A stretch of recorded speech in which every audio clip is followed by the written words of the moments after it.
I see a lot of excitement here to know more about this evening. We will begin in a few minutes from now. I request you to please be seated.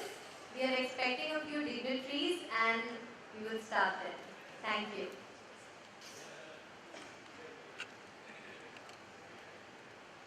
मुबारक हो, मुबारक हो। वाह यार, वाकई यार, बहुत ही खुशी की खबर है कि आदित्य को इतनी बढ़िया नौकरी मिली। नौकरी तो मिलनी ही थी, उसमें तो कोई डाउट ही नहीं था। इन्होंने अपने बेटे को आईआईटी में पढ़ाया था। तुमको बड़ी किस्मत दिखवा के लाया है। बेटे की शादी धूमधाम से कर दी और बेटा भी सेटल हो गया। हाँ राकेश, बेटे को आईआईटी में पढ़ाया, अब उसकी नौकरी एक अच्छी अमेरिकी कंपनी में लग गई और बिटिया भी अच्छी सेटल हो गई। मानो हमारी सारी चिंताएं अब तक। मैं तो यार बच्चों की पढ़ाई लिखाई और शादी के चक्कर में फंसा। इसलिए तो रिटायरमेंट के बाद भी इन्हें नौकरी करनी पड़ रही है।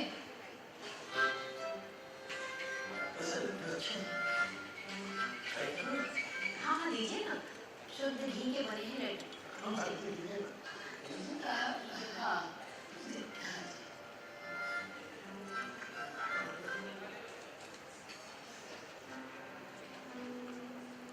वैसे अगर आप बुरा न माने तो आपसे एक बात पूछूं?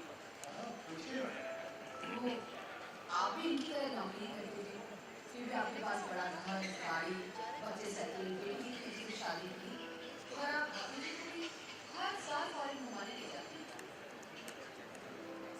ये सब आपने कैसे किया? भाभी, ये राज तो आपको सुषमा जी से पूछना पड़ेगा। भाभी, आप ही बताइए ना, ये राज क्या है? अरे ऐसे कुछ ज़्यादा नहीं किया मैंने, सिवाय एक सिंपल सी चीज़। वो क्या?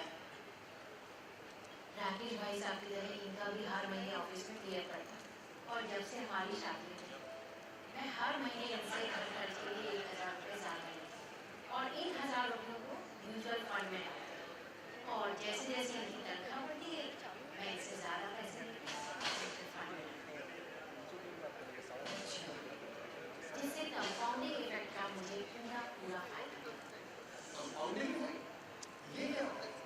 बहुत ही सिंपल है, जैसे आप बच्चों को पहाड़ा से खाते हैं, 2 दूनी 4, 4 दूनी 8, उसी तरह तुम्हारा पहला 100 का 10% 110 रुपये, और 110 रुपये का 10% 10 रुपये, 11 रुपये, और 121 रुपये का 12 रुपये। इसका मतलब ये है कि 10% का 12 या 15 हुआ तो हमारे पैसे और जल्दी बढ़ जाएंगे। है तो बिल्कुल आसान। काश मैं अपने समय की स्पीड के पीछे फिर तो आज मैं और लेखा भी आपकी तरह रिटायरमेंट एंजॉय कर रहे हैं। लगता है आपको सिर्फ भगवान ही हमारी मदद कर सकते हैं। ये क्या हुआ है? और आप बोल रहे हैं? मैं समय और समय की सुई पीछे करने की तुम्हारी इच्छा मैं पूरी करने आया। ये लो।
जैसे कहा जाता है, कल करे सो आज करे सो अब, पल में प्रलय होएगी।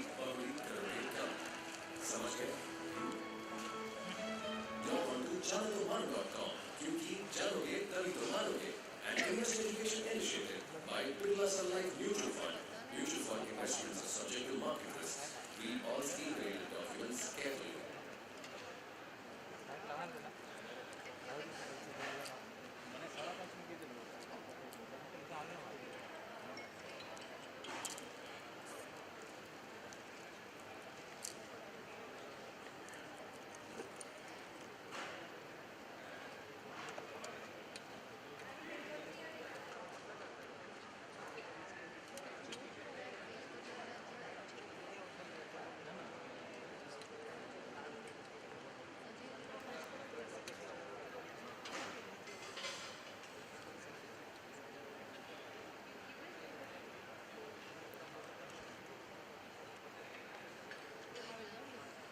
मुबारक हो, मुबारक हो।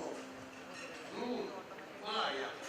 वाकई यार, बहुत ही खुशी की खबर है कि आदित्य को इतनी बढ़िया नौकरी मिली। नौकरी तो मिली ही थी, उसमें तो कोई डाउट ही नहीं था। इन्होंने अपने बेटे को आईआईटी में पढ़ाया था। इनको बड़ी किस्मत देखा के लाया है। बेटी की शादी धूमधाम से कर दी, बेटा भी सेटल हो गया। हाँ राकेश, बेटे को आईआईटी में पढ़ाया, अब उसकी नौकरी एक अच्छी अमेरिकी कंपनी में लग गई और इंडिया भी अच्छी सेटल हो गई। मानो हमारी सारी चिंताएं अब खत्म। मैं तो यार बच्चों की पढ़ाई लिखाई और शादी के चक्कर में इसलिए तो रिटायरमेंट के बाद भी इन्हें नौकरी करनी पड़ रही है।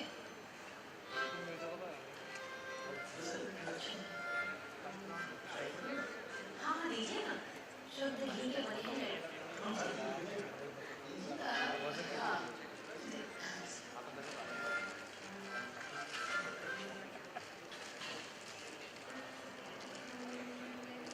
वैसे जरा बुरा नहीं मानिए तो आपसे एक बात पूछूं? पूछिए ना। तो आप भी इनकी तरह नौकरी करते थे, क्योंकि आपके पास बड़ा घर, गाड़ी, बच्चे सेटल, बेटी इतनी अच्छी शादी हुई और आप भाभी जी को भी हर साल फॉरेन घुमाने ले जाते हैं। ये सब आपने कैसे किया? देखा भाभी, ये राज तो आपको सुषमा जी से पूछना पड़ेगा। भाभी जी, आप ही बताइए ना कि राज क्या है? अरे ऐसे कुछ ज्यादा नहीं किया मैंने, सिवाय एक सिंपल सी चीज की। वो क्या? राकेश भाई साहब की तरह इनका भी हर महीने ऑफिस में क्लियर करता है, और जब से हमारी शादी हुई मैं हर महीने इनसे घर खर्च के लिए 1000 रुपये ज्यादा लेती हूँ और 1000 रुपयों को म्यूचुअल फंड में डालते हैं। और जैसे जैसे इनकी तनख्वाह बढ़ती गई मैं इनसे ज्यादा पैसे लेती हूँ म्यूचुअल फंड में, अच्छा, जिससे कंपाउंडिंग इफेक्ट का मुझे पूरा पूरा फायदा मिला। कंपाउंडिंग है, ये क्या होता है? बहुत ही सिंपल चीज़ है, जैसे आप बच्चों को बाहर से खाते हैं 2 दूनी 4, 4 दूनी 8, उसी तरह तुम्हारा पहला 100 रुपये का 10% 110 रुपये हो जाएगा, और 110 रुपये का 10% 10 रुपये नहीं 11 रुपये होता है, और 121 रुपये का 12 रुपये। इसका मतलब ये है कि 10% का 12 या 15 हुआ तो हमारे पैसे और जल्दी बढ़ जाएंगे। है ना बिल्कुल आसान। सुषमा भाभी, काश मैं अपने समय की सुई को पीछे घुमा सकता, फिर तो आज मैं और रेखा भी आपकी तरह रिटायरमेंट एंजॉय कर रहे हो। लगता है अब तो सिर्फ भगवान ही हमारी मदद कर सकते। ये क्या हुआ है? और आप कौन है? मैं समय हूँ, और समय की सुई पीछे करने की तुम्हारी इच्छा मैं पूरी करने आया हूँ। ये लो।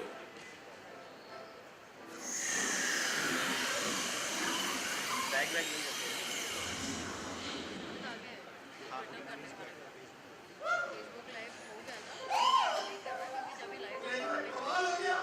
हाँ, सच में ये तो कमाल हो गया। रेखा, हम फिर से जवान हो गए। यस, हम फिर जवान हो गए।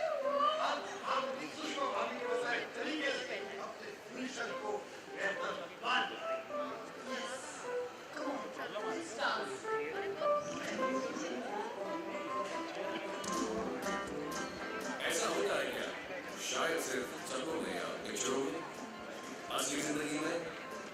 हुआ समय वापस कभी नहीं आता और मैं समय का भगवान होकर उनकी मदद नहीं कर सकता जो अपनी मदद नहीं कर सकते। हाँ, इंसान बनकर सलाह जरूर दे सकता हूँ। जिंदगी की दौड़ में हर लम्हा कीमती है, मगर हम क्या करते हैं?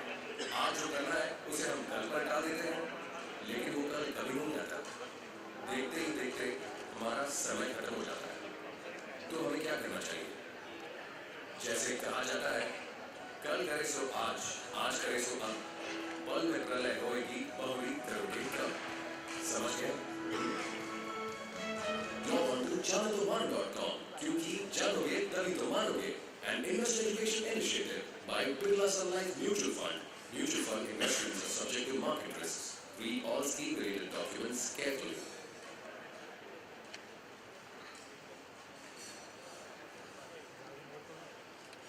मुबारक हो, मुबारक हो। मजा आ गया। वाकई यार, बहुत ही खुशी की खबर है कि आदित्य को इतनी बढ़िया नौकरी दी। नौकरी तो मिलनी ही थी, उसमें तो कोई डाउट ही नहीं था। इन्होंने अपने बेटे को आईआईटी में पढ़ाया था। उनको बड़ी किस्मत नहीं पागल आया है। बेटी की शादी धूमधाम से कर दी, बेटा भी सेटल हो गया। हाँ राकेश, बेटे को आईआईटी में पढ़ाया, अब उसकी नौकरी एक अच्छी अमेरिकी कंपनी में लग गई और बिटिया भी अच्छी सेटल हो गई। मानो हमारी सारी चिंताएं अब तक। मैं तो यार बच्चों की पढ़ाई लिखाई और शादी के चक्कर में ही फंसा है। इसलिए तो रिटायरमेंट के बाद भी इन्हें नौकरी करनी पड़ रही है। हाँ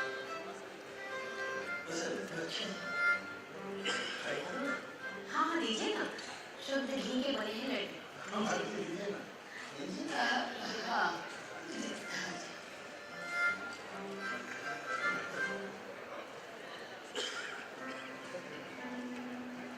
वैसे अगर आप बुरा न माने तो आपसे एक बात पूछूं? हाँ पूछिए ना। वो आप भी इनकी तरह नौकरी करते थे, फिर भी आपके पास बड़ा घर, गाड़ी, बच्चे सेटल, बेटी की इतनी अच्छी शादी की, और आप भाभी जी को भी हर साल फॉरेन घुमाने ले जाते। ये सब आपने कैसे किया? देखा भाभी, ये राज तो आपको सुषमा जी से पूछना पड़ेगा। भाभी जी, आप ही बताइए ना कि राज क्या है? अरे ऐसे कुछ ज्यादा नहीं किया मैंने, सिवाय एक सिंपल सी चीज। वो क्या? राकेश भाई साहब की तरह इनका भी हर महीने ऑफिस में क्लियर करता हूँ और जब से हमारी शादी हुई मैं हर महीने इनसे घर खर्च के लिए 1000 रुपये ज्यादा लेती हूँ और इन 1000 रुपयों को म्यूचुअल फंड में डालते हैं और जैसे जैसे इनकी तनख्वाह बढ़ती है मैं इनसे ज्यादा पैसे म्यूचुअल फंड में डालती हूँ। अच्छा, जिससे कंपाउंडिंग इफेक्ट का मुझे पूरा फायदा मिला। Compounding effect? ये क्या हुआ? बहुत ही सिंपल चीज, जैसे आप बच्चों को पहाड़ा से खाते हैं, 2 दूनी 4 दूनी हाँ, उसी तरह तुम्हारा पहला 100 का 10% 110 रुपये होता और 110 रुपये का 10% 10 रुपये नहीं होता, 11 रुपये होता है और 121 रुपये का 12 रुपये। इसका मतलब ये है कि 10% का 12 या 15 हुआ तो हमारे पैसे और जल्दी बढ़ जाएंगे। है ना बिल्कुल आसान। काश मैं अपने समय की सुई को पीछे पड़ सकता, फिर तो आज मैं और रेखा भी आपकी तरह रिटायरमेंट एंजॉय कर रहे हो।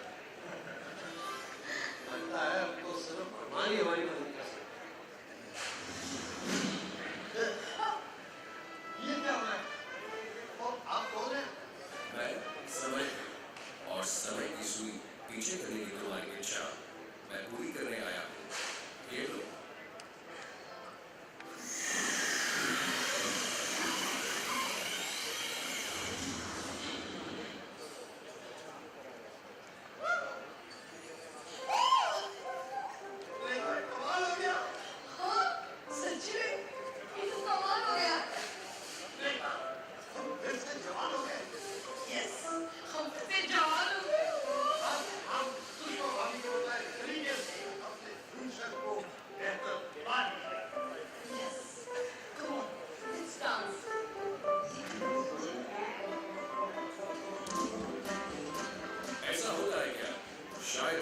पुस्तकों में या पिक्चरों में। असली जिंदगी में बीता हुआ समय वापस कभी नहीं आता और मैं समय का भगवान होकर उनकी मदद नहीं कर सकता जो अपनी मदद नहीं कर सकते। हाँ, इंसान बनकर सलाह जरूर दे सकता हूँ। जिंदगी की दौड़ में हर लम्हा कीमती है, मगर हम क्या करते हैं? आज जो करना है उसे हम कल पर टाल देते हैं, लेकिन वो कल कभी नहीं आता। देखते ही देखते हमारा समय खत्म हो जाता है। तो हमें क्या करना चाहिए? जैसे कहा जाता है, कल करे सो आज, आज करे सो अब, पल में प्रलय होएगी, बहुरी करोगे कब। समझ गए? Log on to chantoman.com, क्योंकि जानोगे तभी तो मानोगे। An investment education initiative by Birla Sun Life Mutual Fund. Mutual fund investments are subject to market risks. Read all scheme-related documents carefully.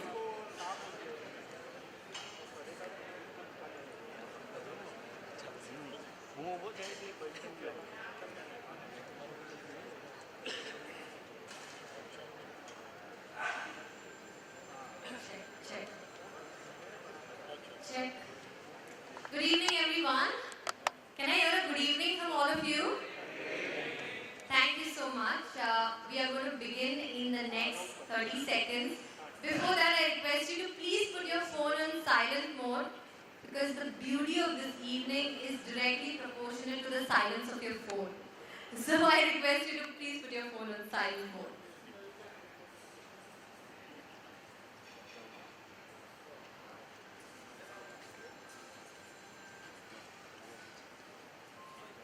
Once again, good evening everyone. Welcome to the launch of Money Hangouts. My name is Lincia Rosario and I would like to thank each one of you for coming here, taking your time out, being present here, and also all those who have joined us online, live, on Facebook Live, on all our online portals. I would like to thank them for joining us. Investments are a very, very integral part of our lives to achieve our dreams, to achieve our financial goals. And today we have the best of the best stalwarts in the investment field who would give us valuable information, insights on demonetization. How many want to know about demonetization? Everyone. I've been standing in the line for like 4 hours to get like my first 2,000 rupees note. I think everybody can relate to that. So we are going to get a lot of information, positive, negatives of demonetization. But before that, a formal welcome is in order, and we do not begin any event in India without the lighting of the lamp. Because the lighting of the lamp is dispelling of ignorance and coming forth of knowledge. So I would request the following dignitaries to please come on stage for the lighting of the lamp. Mr. Bala sir, so honored to have you here. Welcome.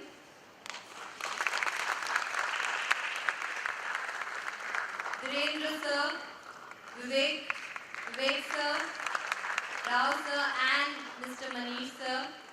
We request you to light the lamp.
Thank you so much, and we will now felicitate our dignitaries with a bouquet.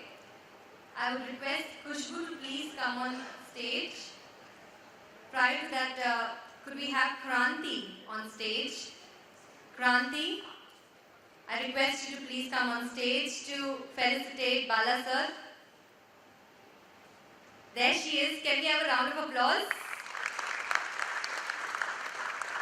I would also request Khushbu.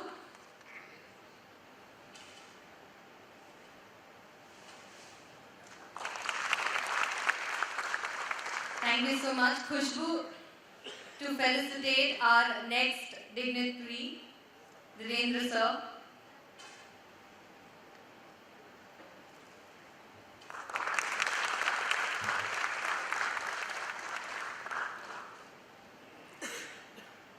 May I now invite Neeta to give the next bouquet to Vivek sir.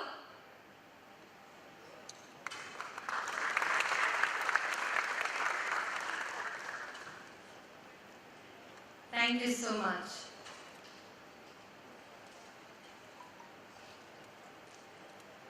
Ladies and gentlemen, the Prime Minister in his landmark New York address said that India is not a nation of snake charmers.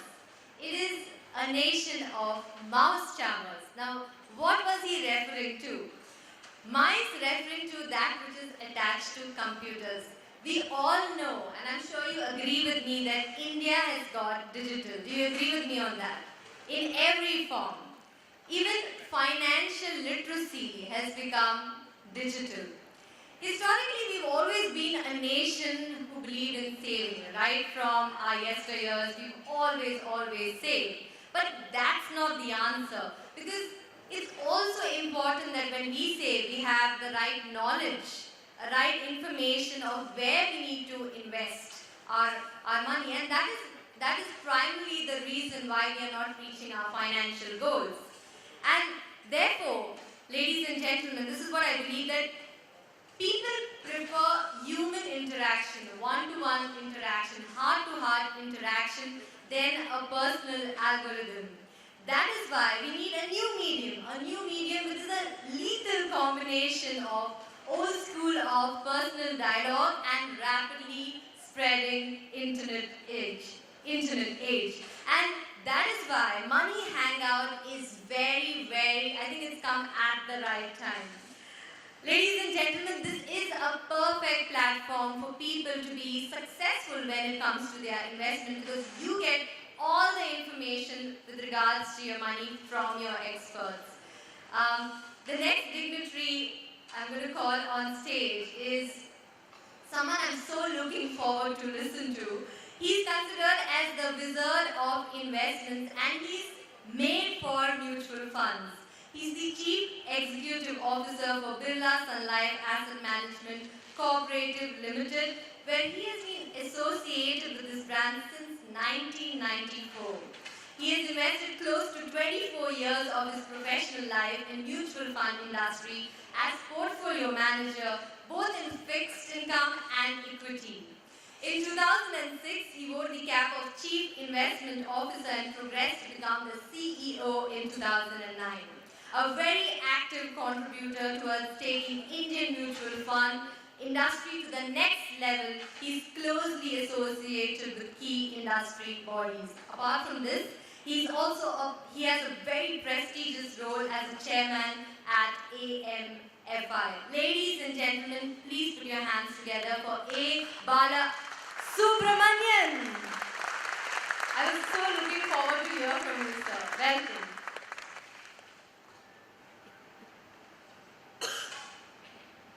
It's a long introduction for a long experience. Good evening to all of you. Thanks for taking time out to attend our session, which is the Money Hangout. So I'm also told is just the viewers are not just only in this room. There are a lot of people also will be watching this in the Google Hangout across the country. And the new initiative that we have taken in order to reaching out to more number of people, and one go is the digital platform. Very quickly, I think the topic, of course, is more on how the impact on the economy is going to be on the demonetizations and how it's going to shape up. There's been questions which of course keep coming in everybody's mind, and that we have been addressing it for the last few weeks continuously, and even after the event. And the month of November has been full of action in many ways. So I was just jokingly telling Mr. Devendra Kumar, the day the monetization was announced on November 8th, we also had instantly a meeting in North Block discussing about some of the roadmap for the Indian capital market with some of the policymakers as part of the industry association members. And evening when we came back home, we saw actually demonetization being announced. The big picture, the way we look at, which I was also part of the Economic Times recently to discuss about the big picture change. I think really the big picture is it's really something is really big. And I mean it's really big. It's clearly this has a huge impact.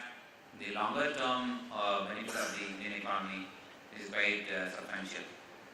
It's a tough call, and India has taken this call very aggressively.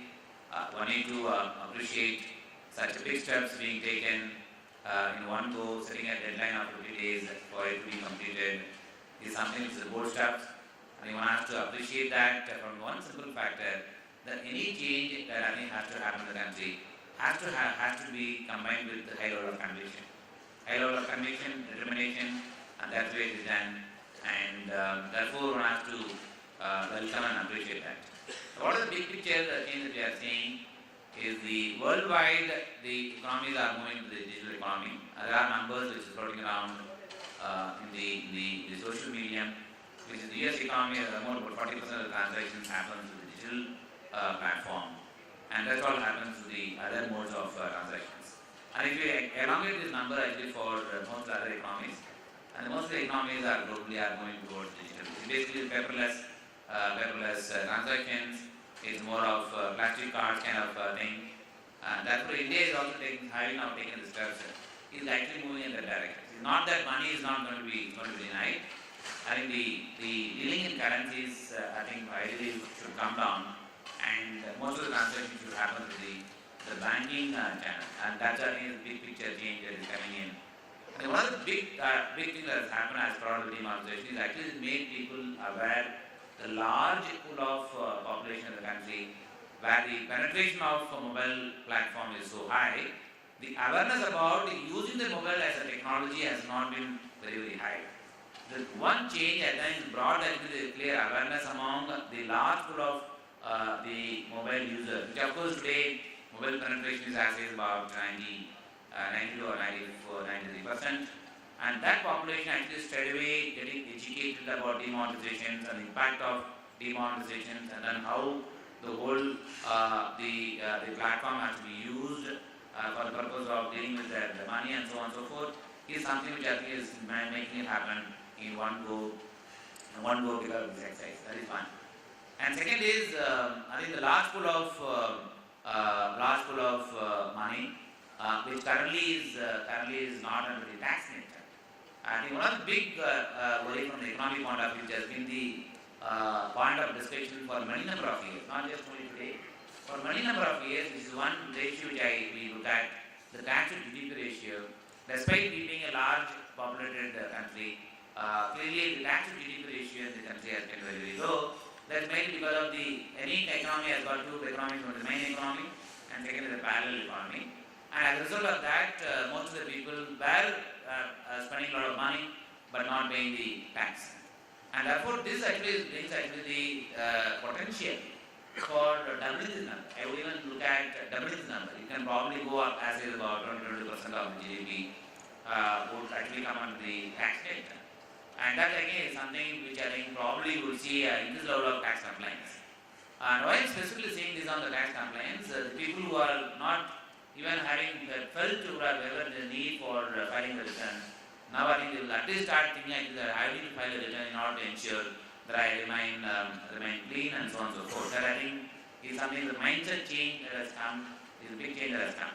So therefore the tax compliance as a result of this I think is also going to be a big thing that we could expect as we move forward. Let us leave aside for the time being all the speculation that is going around that how much of the money will not get surrendered and how much of the money will be left in the RBI hand and how much of the money can be given back to the government of India in the form of dividends and so on and so forth.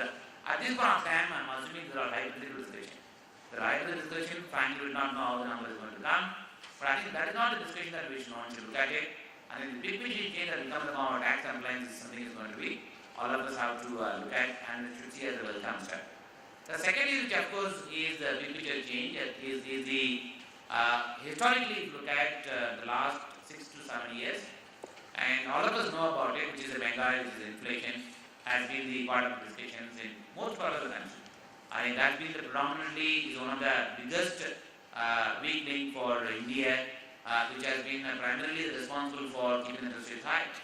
And the last 1 years interest rates have been high. I think one of the main reasons challenges we talk about is the inflation. And with this change, I think there is a high probability that inflation also is brought under control, because earlier the money that is not in the main economy does not value the money. They don't understand the value of the money, therefore they can pay any price to buy the goods. They don't actually look at what the price they are paying, what they are looking at, how they are spending the money, and so on and so forth. Therefore, does not understand the value of the price they are paying. I think the moment it comes actually that actually brings in a high level of bonus, to spend there, what is the price I am paying actually for the goods that I am buying. Therefore, the inflation as a category should also see a reduction and control as a result of this. This again is a big picture change. And third, as a result of that, if you are actually looking for a roadmap where the inflation is going to remain somewhat stable, which I think our estimate is about 3.5% would be the inflation that we could expect. And if you are going to stay at that level for a long period, then the added impact of that is going to come on the based on the interest rates. Of course, yesterday was the monetary policy, and there are a lot of hopes that I think they are going to cut the rate. That still remains. It's not that yesterday the rate cut has not come. That does not mean the rate cut is denied. It's only delayed actually. And which is again coming from the fact that one, the inflation if it is brought under control, if it stays at this acceptable level of about 3.5 to 4%, then the Reserve Bank of India will have more room to cut the rate, and that cutting the rate is going to be beneficial to large pool of consumers in the country as time progresses in the form cutting the interest rates down. And the third factor which also has happened is actually the last few years the deposit growth for the industry has been pretty low. Industry has been growing about 9.5% for deposit growth, and despite the large pool of money of 13 lakh crore is being in the system. That means that 13 lakh crore was not coming to the banking system, now that is coming in, clearly improve the liquidity in the banking system, which otherwise not available earlier. That liquidity is coming in, now it can actually move to the channelize that money into the productive assets, which I think is another big picture change I am saying. The last thing which I think is also now is doing good for the nation. There are three types of financiers. One is of course organized financiers, which all of us know about the banking system, which have comprised of public sector and private sector. Then second is organized, but their cost of borrowing is very high. Which is organized channel, but their cost of lending is very high. I mean, you go to the bank or borrow from them, which is you can borrow to the MFI, NBFCs. For any individual borrowing, they will go anywhere between 18 to 20%. That is called as the organized channel, but their cost of borrowing from them is really high. They are small ticket, but they give you money when you want it, and therefore the cost is high. The third set actually is the unorganized channel, but private financials. I call it the private financials. That segment is also pretty large. Because if you look at most parts of the country today are also filled with private financiers who actually who lends money to needy people at say 2% per month or 3% per month. The exorbitant rates actually they all used to borrow. So once the whole thing is happening, there is a high probability the private financiers used to actually lend money in a black market. Also, I think now is brought under control, and therefore that market could potentially die. And that market could potentially die. More money coming into the main channels will also actually increase the ability of the receiver of the deposits to cut the rates actually to the people even at the bottom of the level who are in need of money, but their cost of borrowing is very. Now with the change coming in, the cost of borrowing will come down. Potentially actually is making money available for a large pool of people who are in need of money, but their ability to pay is high. Willingness to pay is high, ability will not know, but willingness to pay always remains. The intent is always to pay back is very high. With this, probably their ability to pay will also go up significantly, because they will not be probably able to live their life by just paying only the interest payment, not the principal payment. They If you charge them high, the whole of their life, throughout their life, they'll only pay high interest cost, but they'll not be able to principal payment. With this change, I think they'll become more viable from the point of dealing with. That again, I see a big picture change that's coming in as part of the demonetization exercise. So therefore, the 3-4 things which I mentioned about ultimately is going to have an impact in the long run and in the economy. I think the 1 quarter, 2 quarters price that one has to pay for benefiting the long run. That's what our assessment says. A lot of people are talking about the two-wheeler sales are down and then the shops and malls, less number of sales happen. It's bound to happen, right? Even all of us today, one thing that I have learned actually that how can I live actually without spending, and that actually is something which is psychological change which is coming in the mind of the consumer of not spending too much in the last 1.5 months. That's a temporary. The one thing settled down, I think things will come back to looking at the macro picture, which is about the budgetary provisions, and the way taxation structure in India can undergo a change. If there is high visibility of fiscal is getting better, therefore there is more money in the hands of people. Also, it will ensure that the whole tax system can undergo a change. And these are some of the revelations I think one has to look for as we move forward. Therefore, from the big picture point of view, I think the big initiatives, of course, a lot of criticisms and different views are coming in across different channels. But it's bound to come because nobody is, of course, is prepared for such kind of unexpected events. But I was also doing some kind of analysis on the basis of the last few 2016, and I look back and what we expected will happen and what actually has been happening. There are 2 things which I have been noticing at least. One is Brexit. The whole world, the high intellect people are actually expecting that will not happen, including myself. But what happened actually is that Brexit happened. And the whole world was talking about that the outcome in US election is going to be more in favor of Hillary Clinton. And what came actually is Trump. So therefore, the world the way it is changing, which I think probably I would assume the social medium and the way I think the public at large behaves are actually is voting in favor of something which is least expected. Therefore, another thing which I also am mentioning about demonetization, I was sharing with my colleague, the demonetization is likely to actually have a huge impact on the general perception. The public at large is actually taken it very kindly, very nicely, and they are not actually talking about that the impact is very large. That's again given the fact that I think the largest satisfaction level is for being so high. I think once it actually is achieved the big purpose, I think being driven at from the point of view the tax GDP ratio and focusing on leveling inflation low and improvement of the fiscal, I think all of that actually will give a better muscle power to the government of India to spend more money in the real need of building infrastructure and even social infrastructure and so on and so forth. That would have to give the longer term benefit of the country big time. So that I think is something which I do look forward to. From the broader impact as a result of that, of course it will have an impact on the earnings of the companies in the short term, but it doesn't mean that the earnings of the company is going to have an impact in the longer term, which again is something which I am very confident purely on the basis of the roadmap that I think would emerge on the basis of the outcome of the big picture outcome of the demonetizations should only benefit the large pool of companies that are operating in the country, and therefore one has to stay confident. The last, of course, not the least, which is nothing but execution. I think one you announce it, but also stay focused on execution. The key to the success is actually the one is taking action and ensuring that action is taken actually to deliver the right purposes is which is nothing but putting the execution in place. My belief is actually the execution that the machinery that currently is working with the government seems to be in the right direction in achieving actually the results that we are looking at from the whole exercise. So therefore, the impact on the economy I think is going to be pretty large in the longer term, and they are also being appreciated by people at large and overseas, including China. I think the reaction has been that pretty positive, and that being seen actually is something everybody is keenly looking at what could be the outcome, which in my personal belief is I think the outcome could be much better than I think what all of us have been expecting to be, and therefore from a big picture point of view, it will have a huge impact on the Indian economy, which I think will probably drive what we have been waiting for all these years is the developed economy. How long will it remain as a developing economy?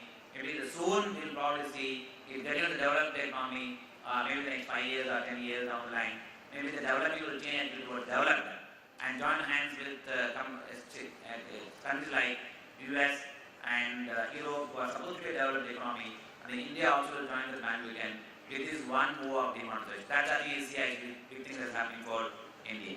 So with that, I'll leave the stage for others, the speakers and panelists to share their view before we go on to the next session. Thank you.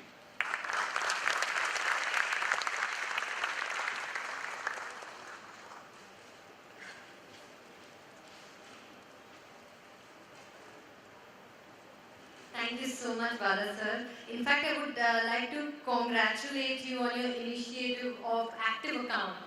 I've heard that it is a perfect way to make your money work, your idle money work. Could you just tell me more about that? Because I would love to know more on active account. I see a lot of smiles.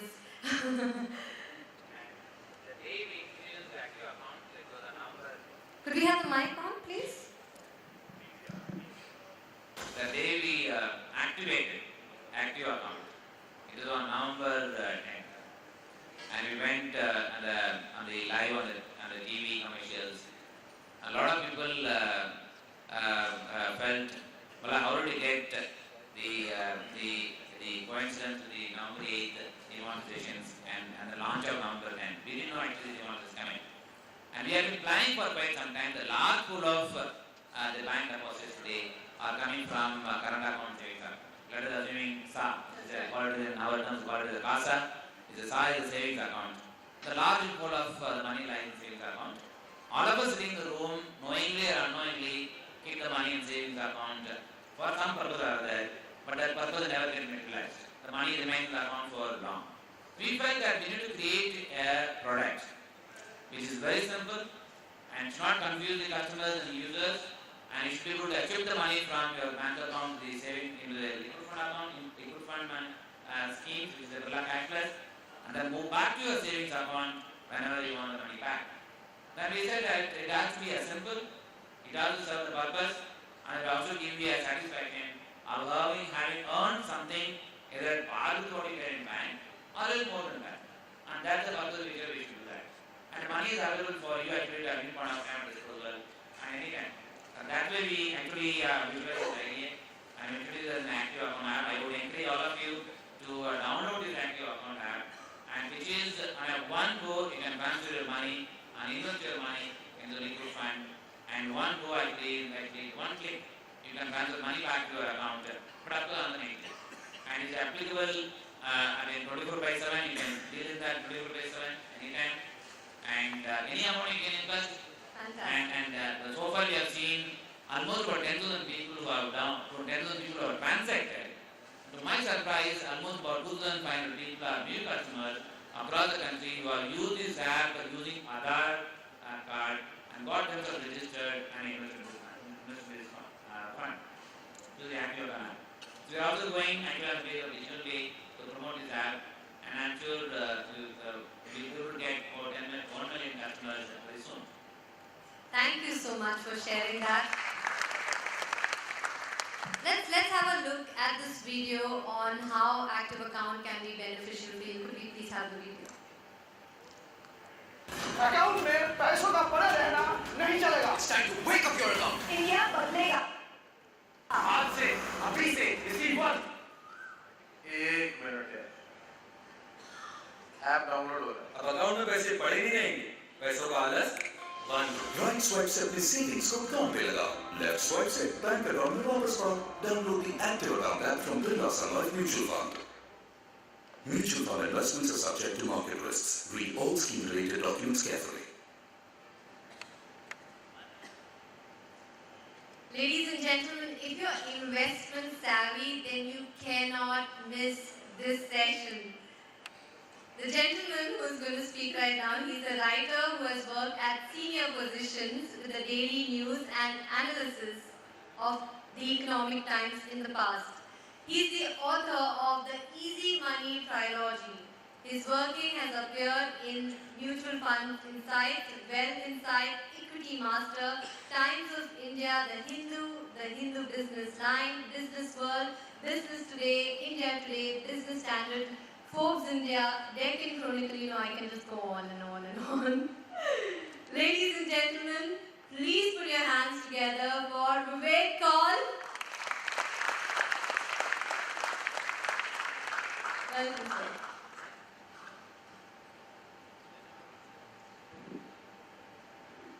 Hello, am I audible? Oh. Good evening, everyone. It gives me tremendous happiness to see so many of you here on a weekday. So there used to be an American president by the name of Herbert Hoover, who once supposedly asked, his advisors to get him a one-handed economist. Because most economists have a tendency of giving they'll analyze the situation in one way and then they'll tell you on the other hand. So why I'm saying this is because I'm about to sort of take exactly the opposite stand as to what Bala sir just did. So I just thought I'd sort of clarify this at the very beginning, and if there are any bugs out there, I'm really sorry. So, apologies in advance.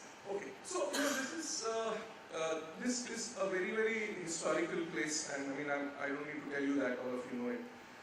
This is the second time that I've come here, and the last time that I was here to interview and listen to an economist called Abhijit Banerjee.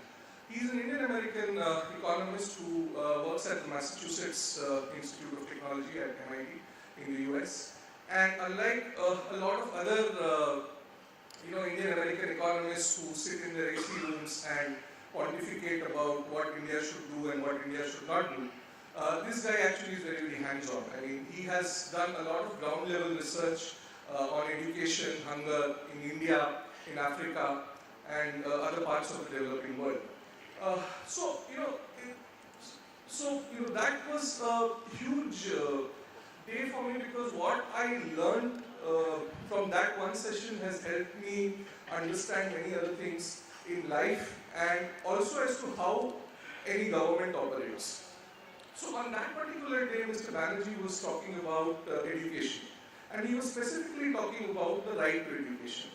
The right to education, as you know, sort of became a right on April 1st, 2010. And it essentially states that any child between 6 to 14 has to go to school. And none of us can have anything against this. All children need to go to school. What happened, or what has happened after the right to education came to the fore, is that the learning outcomes of Indian children have gone down dramatically. Now what that means is that children can't read properly, they can't do basic math, and they can't write. In a country where an average kid spends around 4 to 5 years in school, if a child can't read, write and do math, what is he doing in school?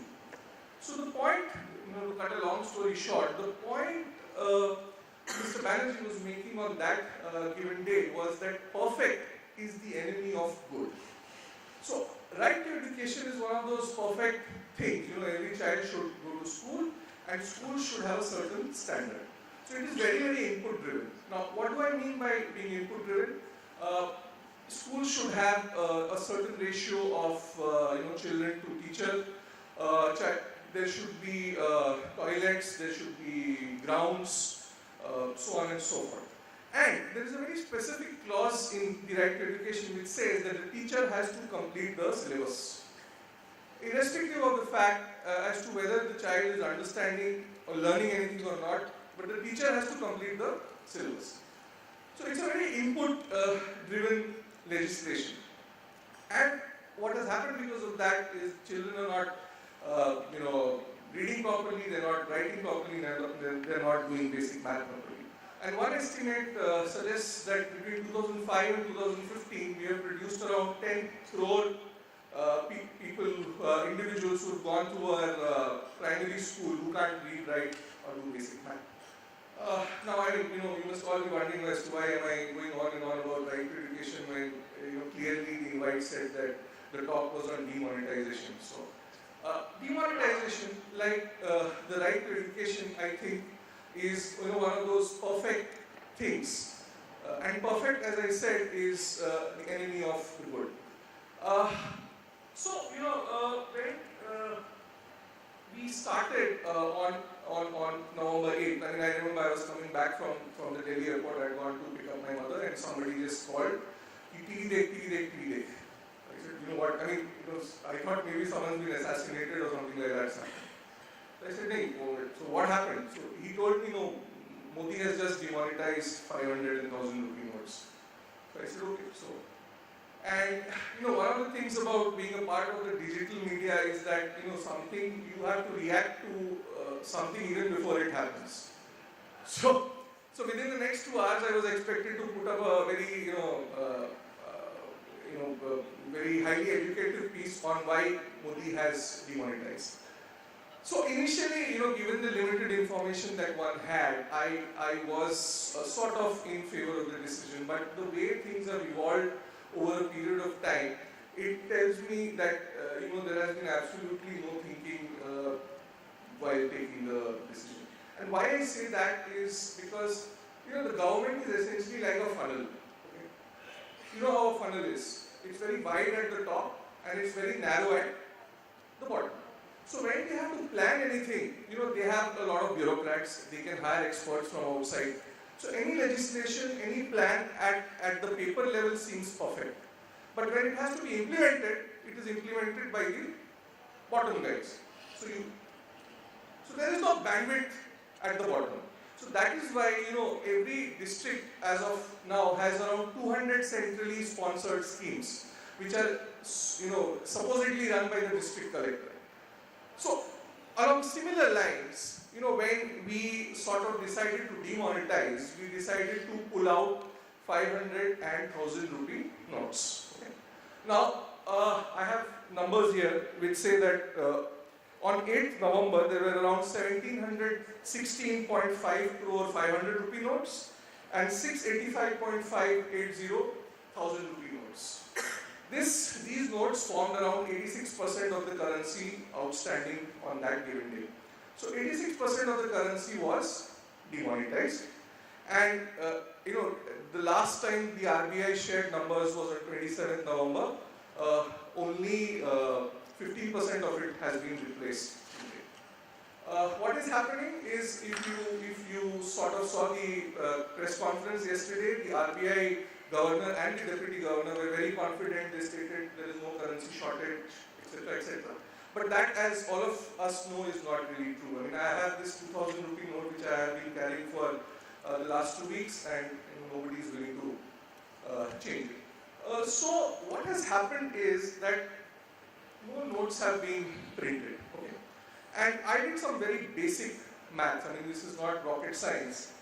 If you look at the RBI annual report, it tells you very, very clearly that over the last 3 years, on an average, the RBI, the printing presses that the RBI uses have printed around 2,200 crore notes on an average during the course of the year. The capacity of these printing presses is apparently 2,400 crore notes a year. Okay? Now, if you have been following the media carefully on this issue, you would have realized by now that the media has been saying that these presses can print 300 crore notes per month. How did they arrive at that number? So again, it's very extremely basic math. So 2,400 crore is the capacity if these printing presses operate for 2 shifts. Okay?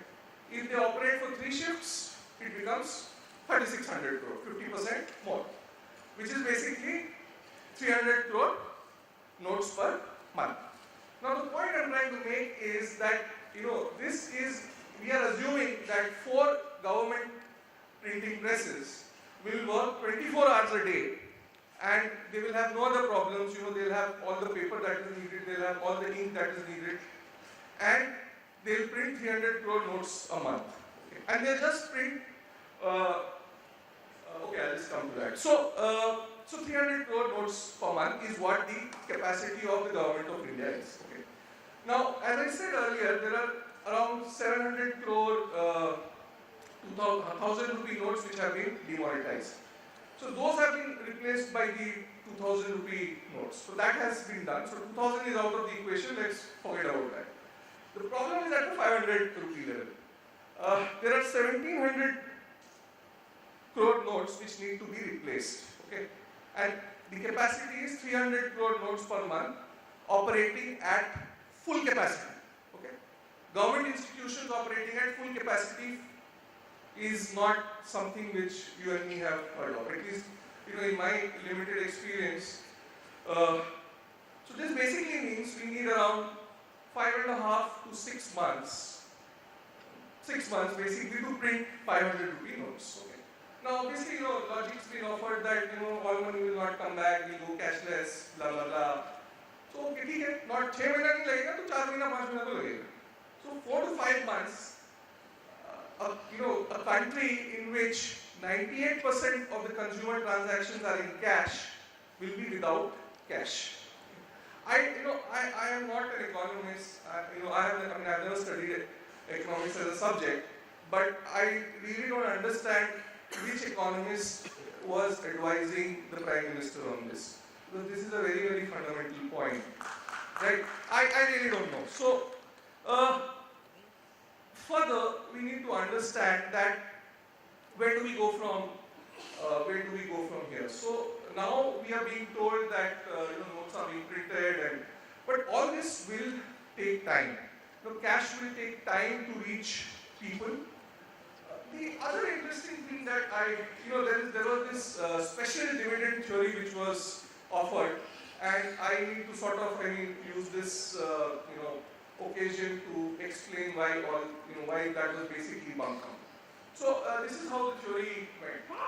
So the assumption, around the total number of notes, the total value of notes demonetized was around 15 lakh crore. So some economists somewhere assume that only 20% of 20% of these notes are basically black money. Nobody knew where that 20% number came from. I mean, it could have been 10%, it could have been 5%, it could have even been 50%. But 20% probably just sounded right. Na bahut zyada, na bahut kam. So 20% was just right. So some economists somewhere wrote a piece assuming 20%, and then everybody followed. There were at least, I have read at least 15 to 20 pieces, and then there were these research reports brought out by many, including the chief economist of the State Bank of India, who also said something as stupid as that we should have more rounds of demonetization. Can you imagine? So anyway, so getting back to the point, so we were sorry, I forgot what was this thing. Special dividend. Okay, sorry. So so the logic was that around 20% of it is black money. So people will not deposit black money in the banking system because it will lead to an audit trail.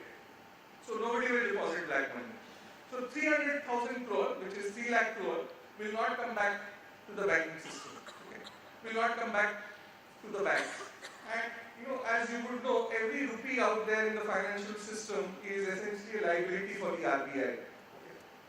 And if 3 lakh crore does not come back, the liability of the RBI comes down by 3 lakh crore. If the liability has to shrink, if the liability shrinks, the assets also need to shrink. I mean, asset is equal to liability. I mean, this is Chartered Accountancy 101. So 3 lakh crore of liabilities will not come, and that will lead to a dividend of 3 lakh crores for the government. I mean, I'm not sure about you guys, but I got at least 25 WhatsApp forwards on this, and people saying, how this is a great move. Yesterday, Dr. Urjit Patel essentially said all this is nonsense. Even if the money does not come back, it does not mean that RBI has no liability. So the special dividend theory has gone out of the window. So where does that leave us? We need to understand that what is paper money at the end of the day. If I have a 2,000 rupee note and I have a 10 rupee note, the difference in value is 1990 rupees because the RBI says so, right? it probably takes a few paisa more to print the 2000 rupee note. In fact, honestly, if you look at the new 2000 rupee note, it might probably be, being printed at a lower cost than the 10 rupee note.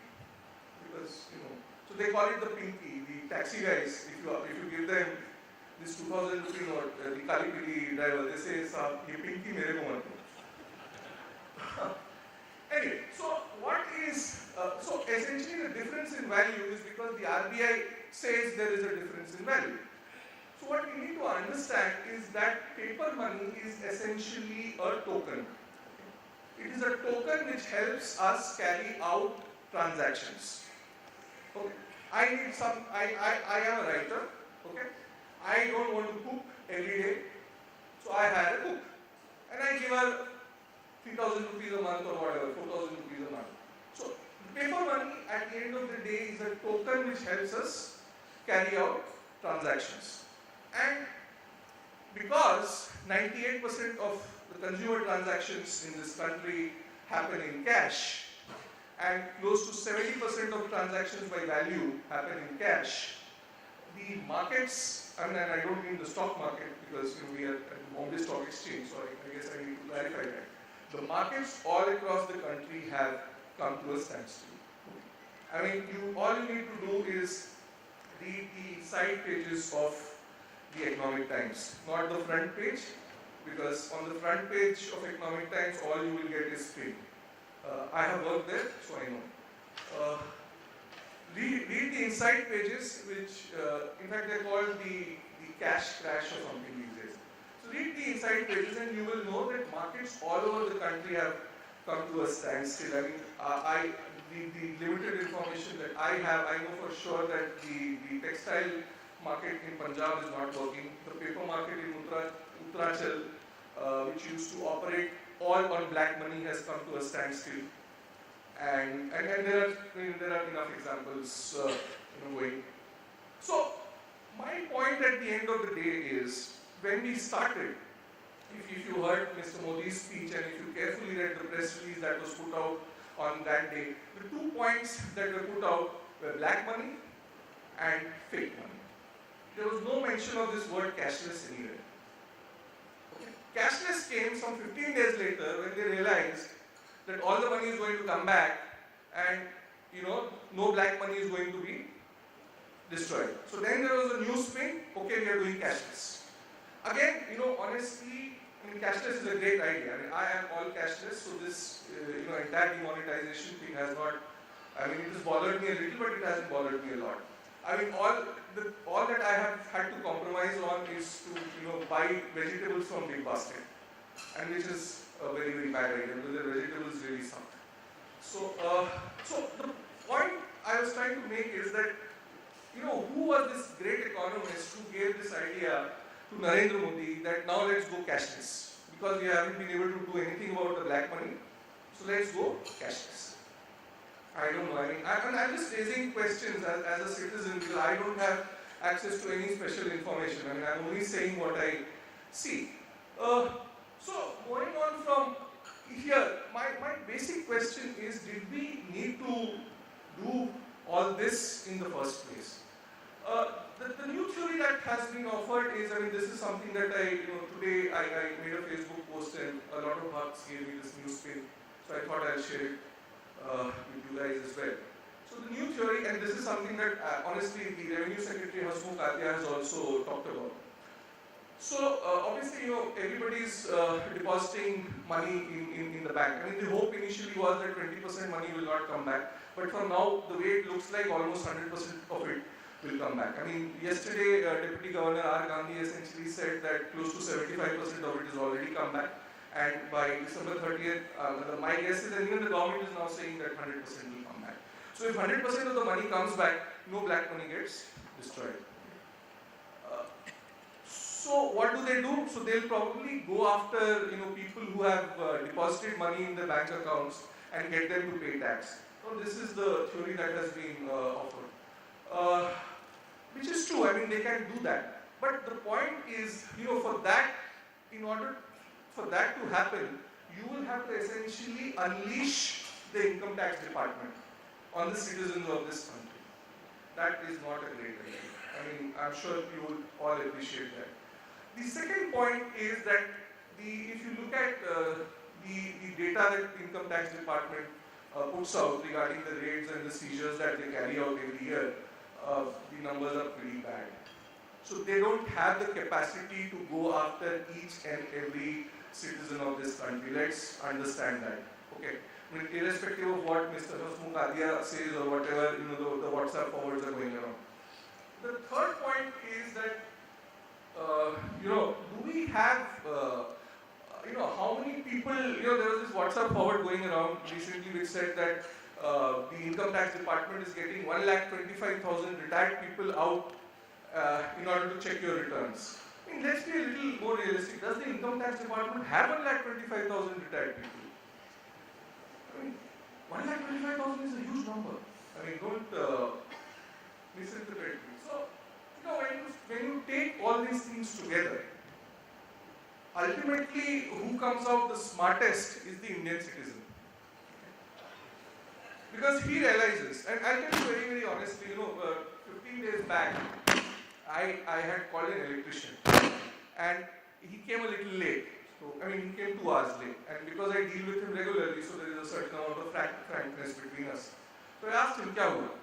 बोला ये मालिक भेजा था अपना जनधन में पैसा जमा करने। अच्छा, तो आपने किया क्या? बोला नहीं, मेरा तो अपना भी पैसा है, तो मैं पहले अपना करूँगा कि उसका करूँगा। At least that guy was honest and I mean, he understood what was happening. So then I got talking to him, and what he told me was very interesting. So this is a small guy. I mean, he's a small operator. He doesn't have a lot of black money. He probably has a few lakhs lying around. At best, 4 lakhs, 5 lakhs. So he's got some 5-7 employees. Suppose he's given 50,000 interest-free loan. Okay, go deposit. Jandhan, wherever you want to deposit, go deposit. And then I will cut that money from your salary over the next 5 months or 6 months or whatever. So, ho gaya black ka white. This guy has got his interest-free loan. That guy has got black ka white ho gaya. Now, obviously, Mr. Adia can figure out that this guy who used to deposit only 5,000 rupees per month has deposited 50,000 rupees in 1 month. But you have to understand how many such people would be there who have deposited 50,000 rupees in that month. And how many people will Mr. Adia and his team go after? So, my conclusion is that the Indian citizen who has black money has emerged the smartest, and he has gone and deposited money in the bank, and he has full faith in the Indian system, wherein he knows that these guys can't go after me, and if they do go after me, so then we'll see, right? I mean, I have CA friends, and I don't know if you follow Suchita Dalal, and she's a very well-respected financial journalist. She broke the Harshad Mehta scam, and she has been writing about it, and I honestly believe that she has, a real feel for what is happening at, on the ground level. So she basically wrote a piece wherein she said that chartered accountants have been advising, a lot of people who have black money to declare it, go deposit it in the bank, and then declare it as income for the current year and pay 30% tax on it. Okay. Now, obviously, there will be litigation on that. The Income Tax Department will issue a notice, but we all know how litigation works in this country. So people are essentially taking a shot. Ki bhai theek hai, abhi 30% de dete hain, then we'll see how it goes. So I perhaps I'm being a little more pessimistic than I should. But my fundamental question is that did we really think through this? Because I really can't see any thinking having happened anywhere. And the latest thing is that in the long run something will happen.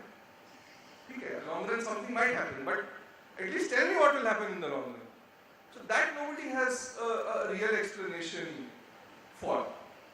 I guess that's all I had to say, and I'm sorry. I probably sort of overshot my time. Dhirendra, up to you. Sorry, thanks.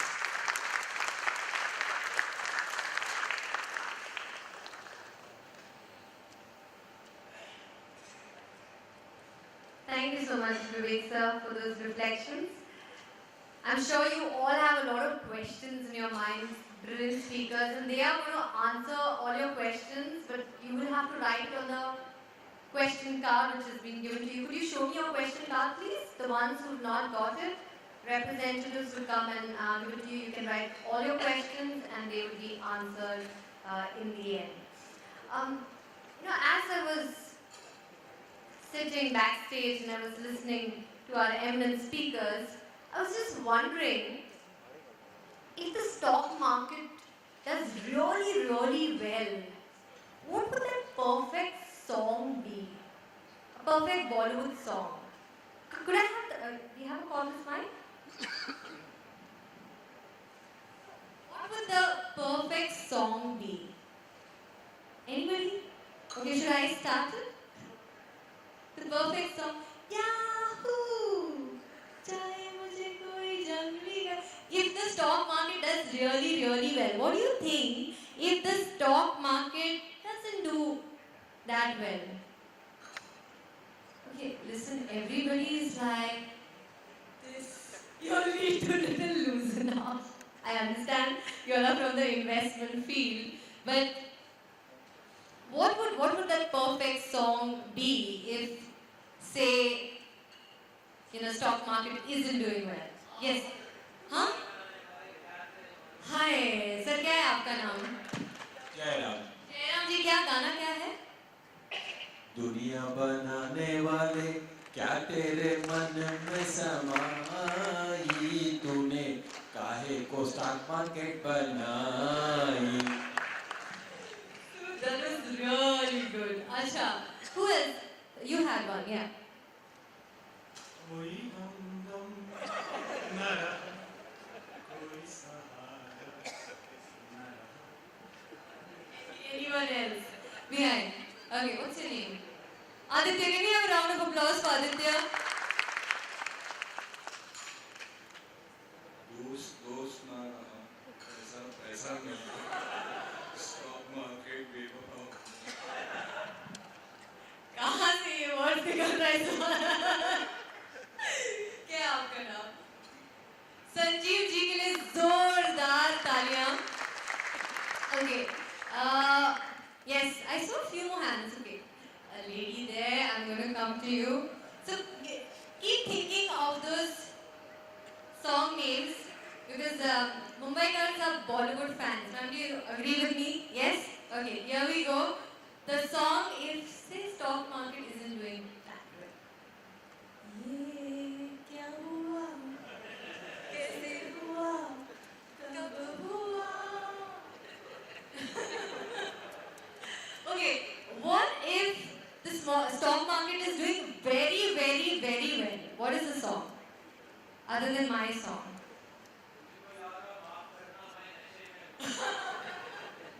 आप गाना चाहिए किसने कहा ये? Where is he? You just have a huge list of songs. Please गा लीजिए. बहुत experience है. बहुत ज़्यादा experience है. Age of 75, yes, you do pick up a lot of things.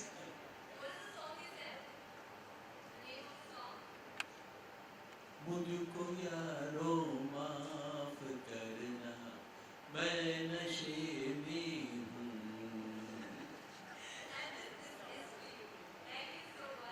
Once you gave the answers, there you are. This chocolate is for you. Thank you so much. Thank you. And the lovely lady there. Who else? Who else was there? Did I miss anyone? Yeah, here you are. And the last one. So I have one last one. Say, if the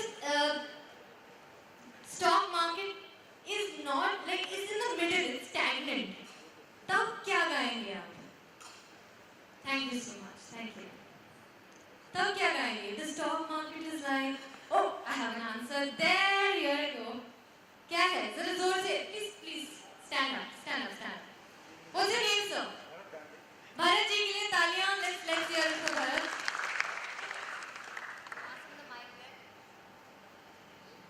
If the stock market is stagnant.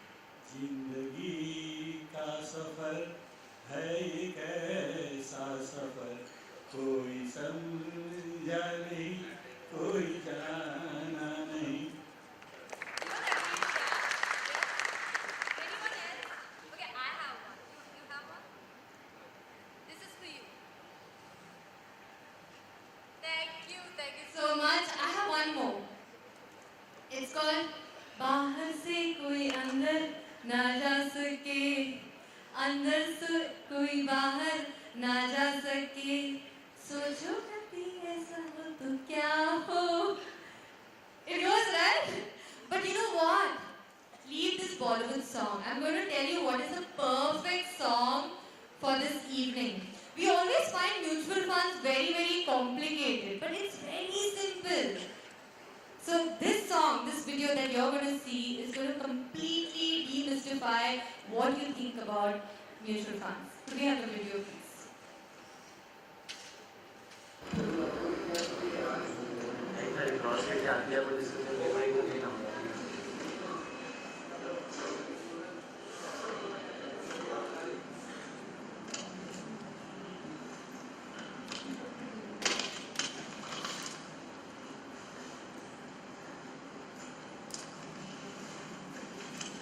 You know what? Maybe I should explain a thing or two.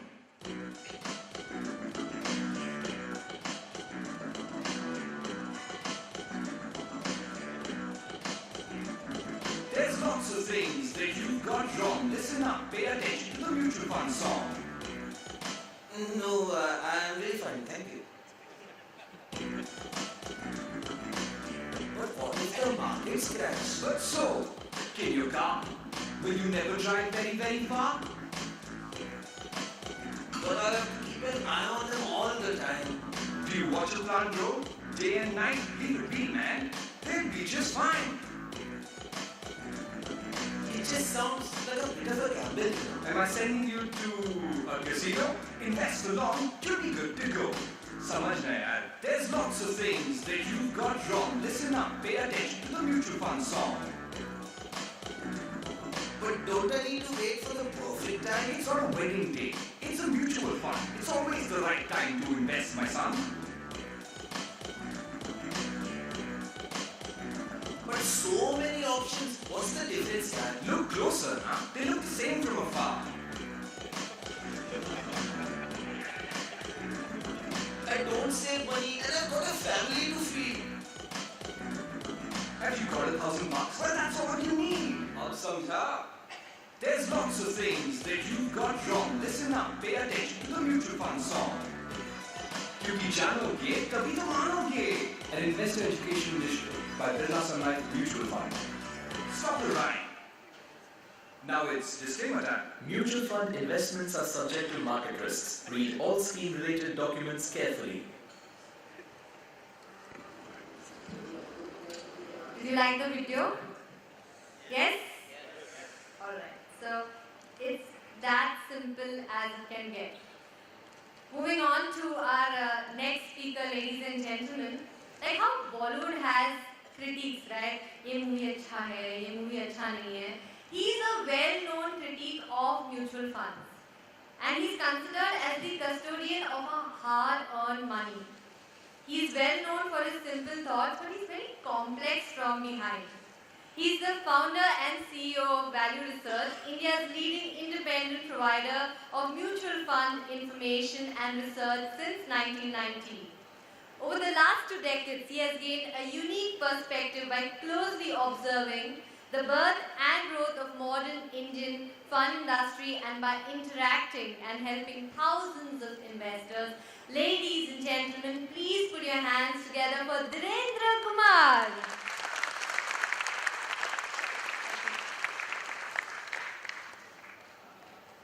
I'm here with them. Thank you very much for being here and this coming on after your office hours for not so exciting agenda that we had said. And I'm here, I was given a topic that transforming Indian from a country of savers to investors. The fact that there is so much black money, so many people don't save tax, don't pay tax, is that they're very focused on saving. The anecdotal experience that I came from my own experience, ladies in the neighborhood, they all said that suddenly all the money was unearthed, all the money that they have saved, and sometimes the scale of money that I discovered of late, I had never thought of those scales. So definitely they were very aggressive savers. They are very diligent savers. They are certainly not investors. And the time frame which they explain that how long they have been saving and with what purpose, that makes me think that nowhere in their mind they have the opportunity loss as part of their framework. Nobody has any context of. I was in one case when I came across a reasonably grown-up mom of two young children who might be ready to will be married off in another 2 or 3 years' time. The scale of money she had, I thought that the opportunity loss, even if the money was lying in the savings bank account, is exactly of the amount which she had then, given the periodicity of that savings. So, of course, I'm here with a framework which I came to share with you. But before that, I have been provoked by Vivek to take on a couple of things. One is that I reasonably agree with him on many of the things, who advised, how it was planned, and all that is fine.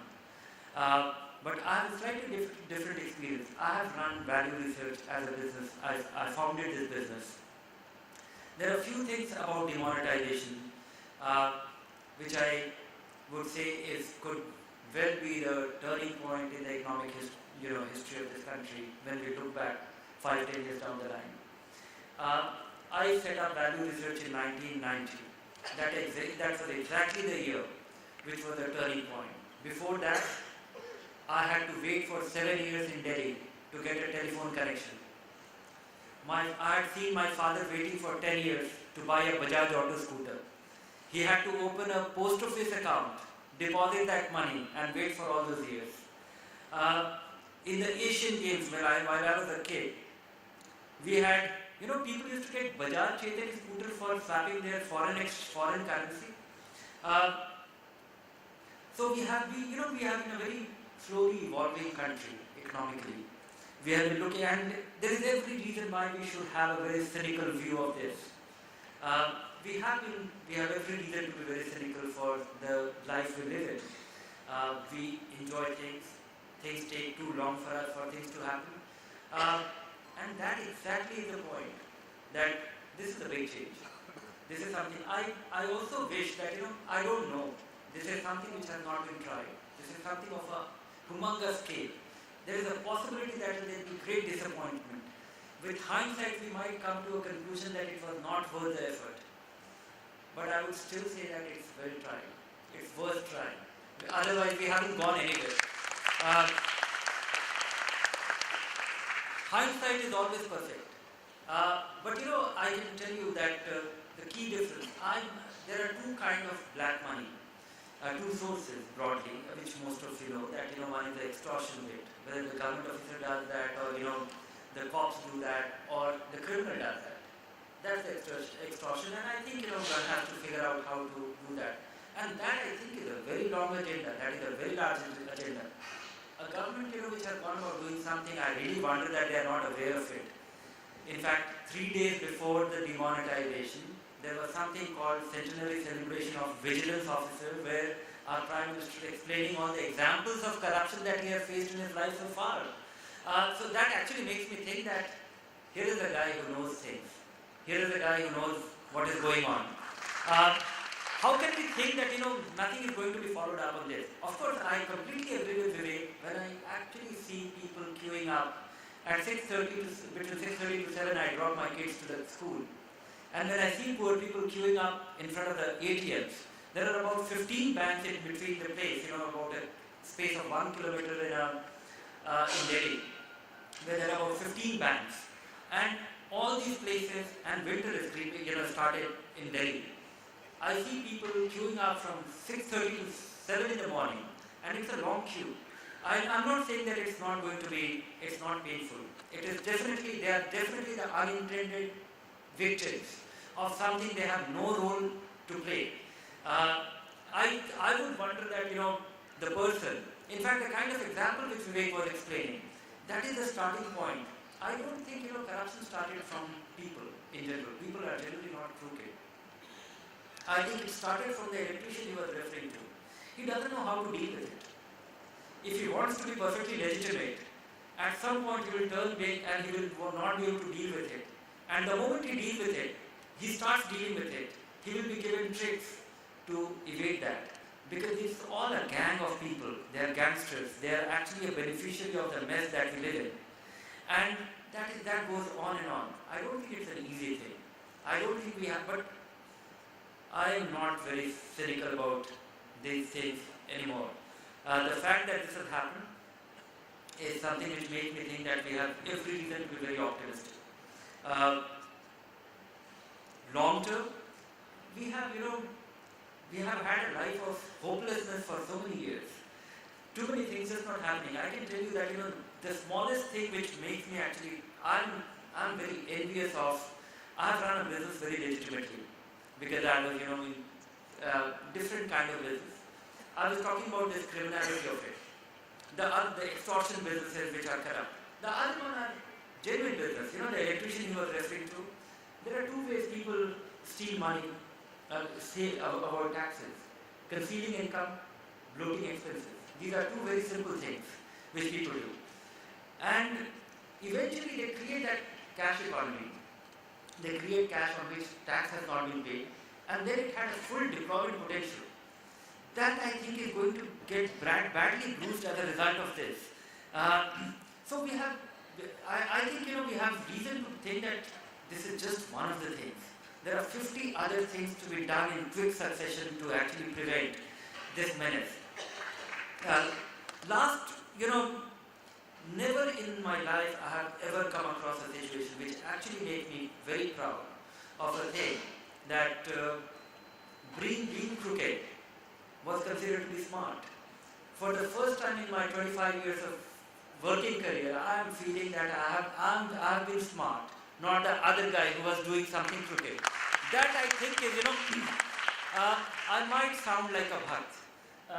I really don't care. Because I'm really looking forward to prosperity. I can't think of any reason why this thing has been done. There is a great possibility that it will be completely wrong misplaced, and 5-6 months from down the line, we can say that this was the most stupid thing that was done. But I still feel that I don't see any reason why it can be malintended. It has not been done with any intent to cause of course it has caused disruption. That is definitely could not have been estimated the way it is translating into. It is throwing up all kinds of surprises. I also feel that it was grossly mismanaged for a long period of time. I think even now it is grossly mismanaged. Lack of information is definitely, I just can't really, understand why they can't be more transparent with the flows, or it is too embarrassing to be transparent at this stage. But that part I think, we should don't get into the semantics of it, too much of fine detail. It's a big thing. It might be a failure, but I don't think this is the end of it. We have reason to be very hopeful. The very fact, I can also give you an insider view. The day the demonetization happened, I was with Bala at Finance Ministry with 15 other people. We were shocked to actually get, that was a completely different interaction. For the first time in many, many years, I have come across a government official talking in great detail about, I don't know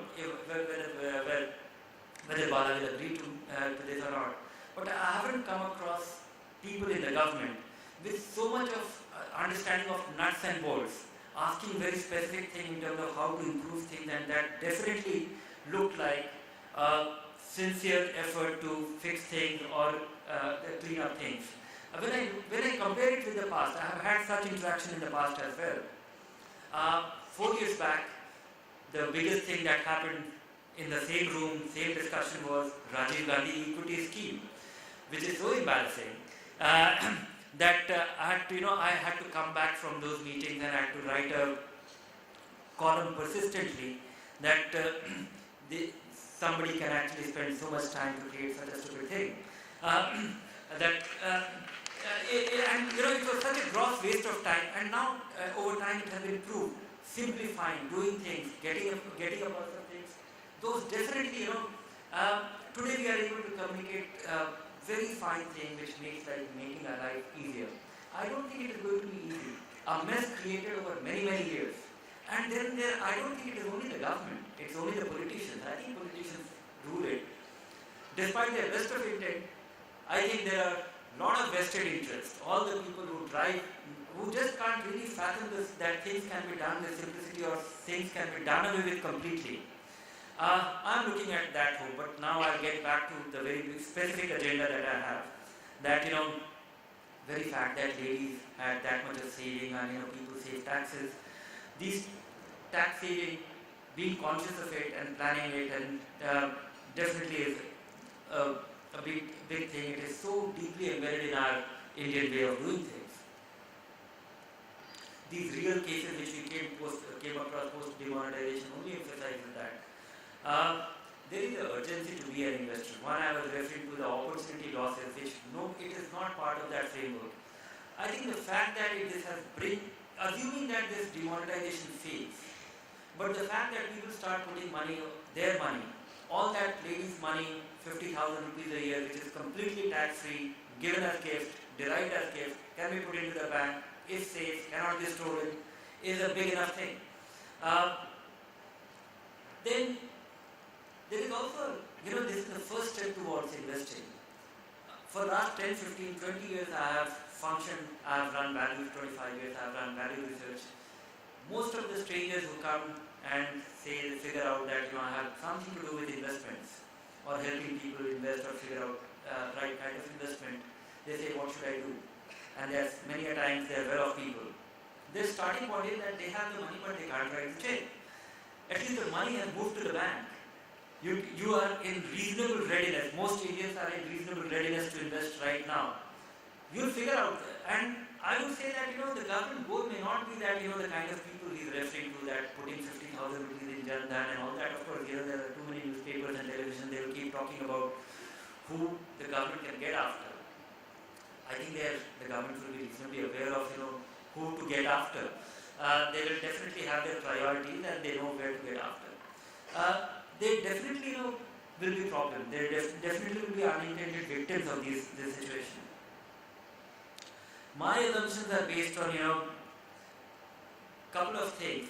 Why there is an urgency. One is that there is going to be a global phenomenon, the sustained decline in fixed income rates. This is happening, this has started, and this will continue. And many of you, some of you will definitely recall, 11%, 13% tax-free RBI bond, the time is gone. So you have to reconcile with lower rates, you have to reconcile with something else. And increasingly government globally has become the largest borrower over time. We see great businesses don't borrow money. So if government becomes the largest borrower, it becomes the biggest beneficiary of lower rates. So here is a conflict of interest.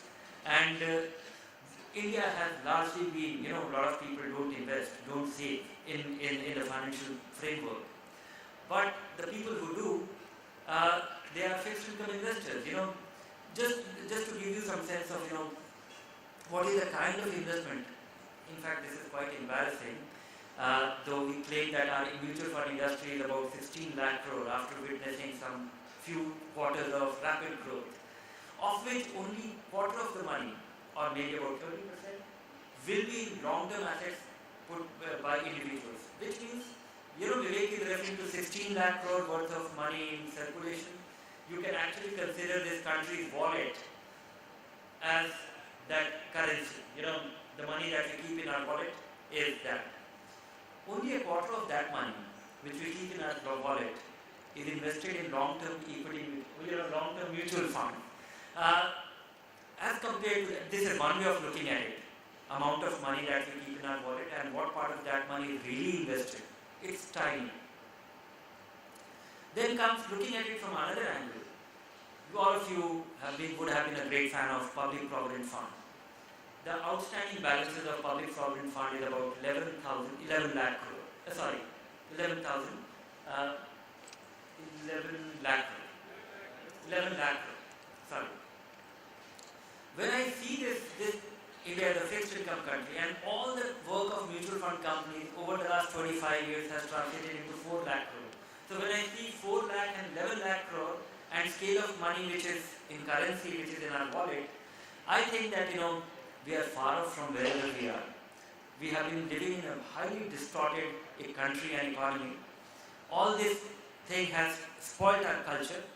We have been morally completely degraded, and we are completely divorced from the reality of economics.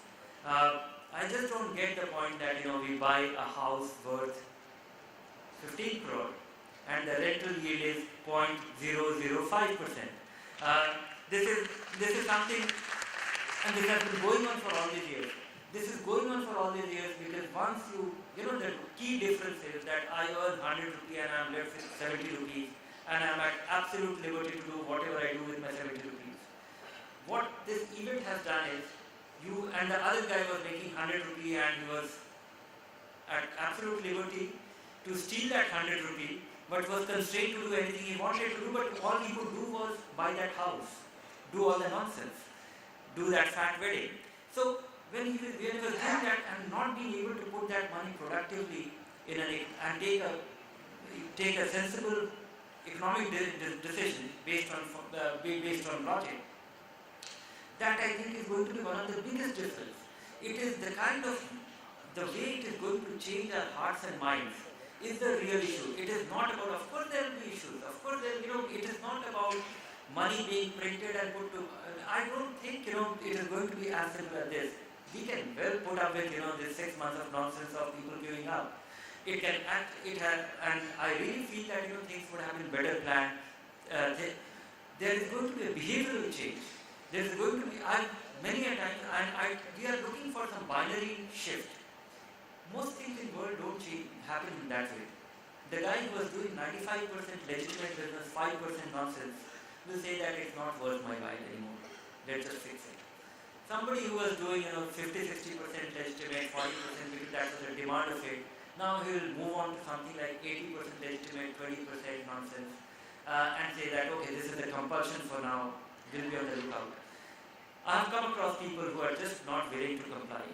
The butcher in the market where I live, he says that that's it, we are not doing anything. He has started giving hundis to all his customers. He has been getting it from his wholesalers. He says that wo abhi mujhe udhar de raha hai.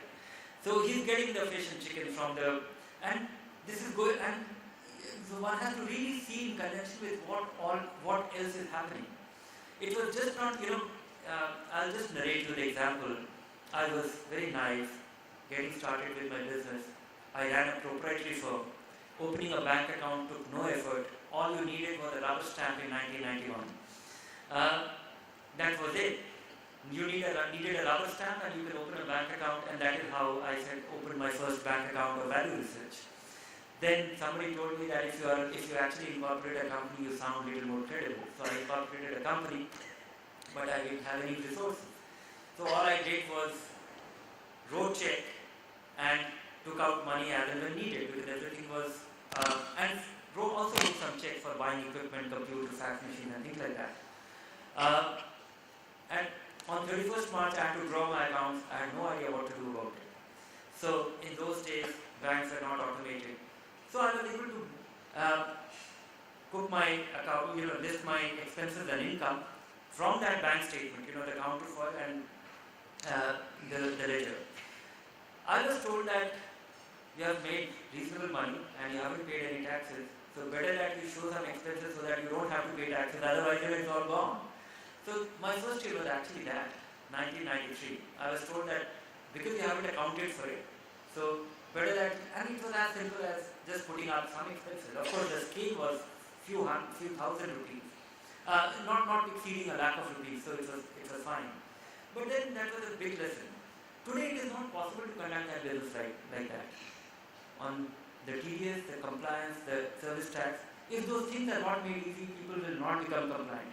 So I'm still optimistic that lot of things will happen. This is just a starting point. But if those things are not fixed, we are doomed. Because we are doomed otherwise too. Because the way we are going, if it actually works like this, that 60-65% of our business will never pay tax, and the life will go on the way it is. That is also not an acceptable thing. It is unlikely to get us dignity anyway. So that's all that I have to say. I'll be taking your specific question after this and try and answer this. I strongly disagree with Vivek on the broad principles. I completely agree with him on the kind of inconveniences people are facing. There is a possibility that the timeline might linger, but I don't think it's a small change. And I hope that it is one of the many big changes that we are going to see. Many of these extortionists in the government need to be fixed to begin with, and I hope that happens. I see some symptoms of that happening by being in Delhi, and I can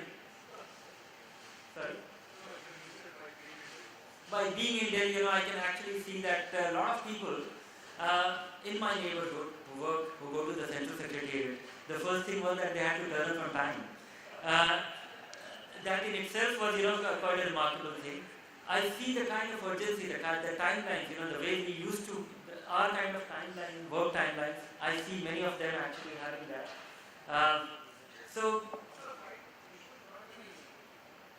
No, even if it's against Modi, that's fine, if Mr. Modi has done a stupid thing, you have every right to say that. But what I'm saying is that it is much more than the basic inconvenience and stupidity. I think, it is a big mental, it's a big change of heart and mind, or it's an opportunity, or it's a trigger, and I think one should look at it that way. It is impossible to think of any such thing in the past, and I don't see any malified intention here, which could have been behind this. That's one. And at the same time, I think that there is a possibility that 6 months or 1 year down the line, we might think. The real problem is that all the metrics on which we are trying to measure it, it is not measurable. The tangibles and the intangibles, we will not be able to figure out. If tomorrow, if if we actually change the goalposts, there are actually multiple goalposts. If the lady had been forced to put her 25 lakh rupees in the bank account, which historically in the last 26 years she hasn't done, and then it would have been about 60 lakh even by earning those 4%, I think it has achieved. There are different other kind of payoffs, and most of it may not be planned for. And as I was telling you that this fixed income regime has to come to an end. We have been a fixed income country. Things have changed dramatically. Future is going to be very unusually different. If some of these things change, if this has the potential, one of the things that changed in the early 90s was the incentive system actually changes behavior. We know in this country that in the early 90s or a phase before that, promoters used to steal money from their companies. This was a way of life. A difference between, and today we call it corporate governance. The biggest thing as a result of this action is, and I think that many promoters will be forced to be honest. What do they do with the money? Because I've seen in the past that there were avenues to deploy large sum of money siphoned out of companies, which will not be deployed, which will not have that avenue, or it will leave a trail of a kind, because we find that the result of this demonetization is I made that 70 rupee and somebody else had 100 rupee. I trebled in 10 years time, or quadrupled my money in 10 years time, and the other fellow also quadrupled or more than quadrupled his 100 rupee, and now he realizes that he has left with something which is stinky, which is not worthwhile. So if you find that the net result is not that good enough, then you are forced to think. So I think incentive system has changed. In the mid-90s, that thing changed with Infosys. When Infosys was run as an honest company and it commanded a premium as compared to its peers, simply because no money was stolen out of the company. that itself was a big thing, and that thing can be one of the biggest change that it can have. So when I look at the kind of things which we are trying to measure, they are not measurable. It's a behavioral change, it's a significant change, and this is just the starting point. If it does not carry on, it will be very disappointing. The convenience of mutual fund, turning everything, in this country, agricultural income and equity investing is tax-free held for over 1 year. That has also been liberalized at a balanced fund with 65%. I was shocked to know that after this demonetization, a lot of people were surprised to know. I wrote a column in Economic Times and that was put on my website.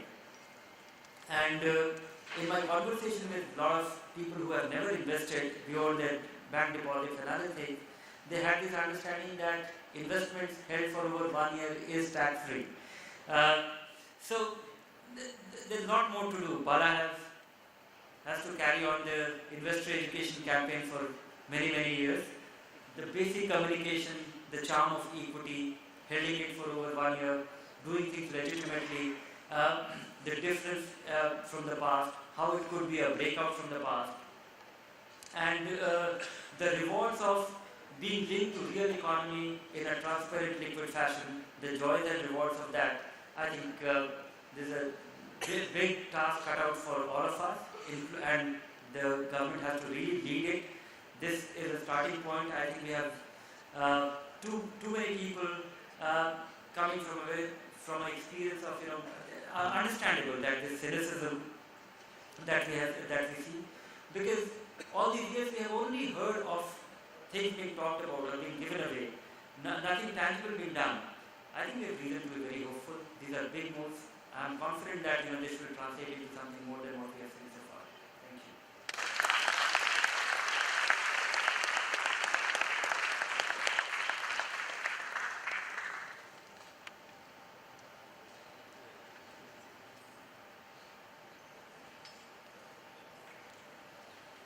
Thank you so much, sir. I'm sure we are ready with our questions.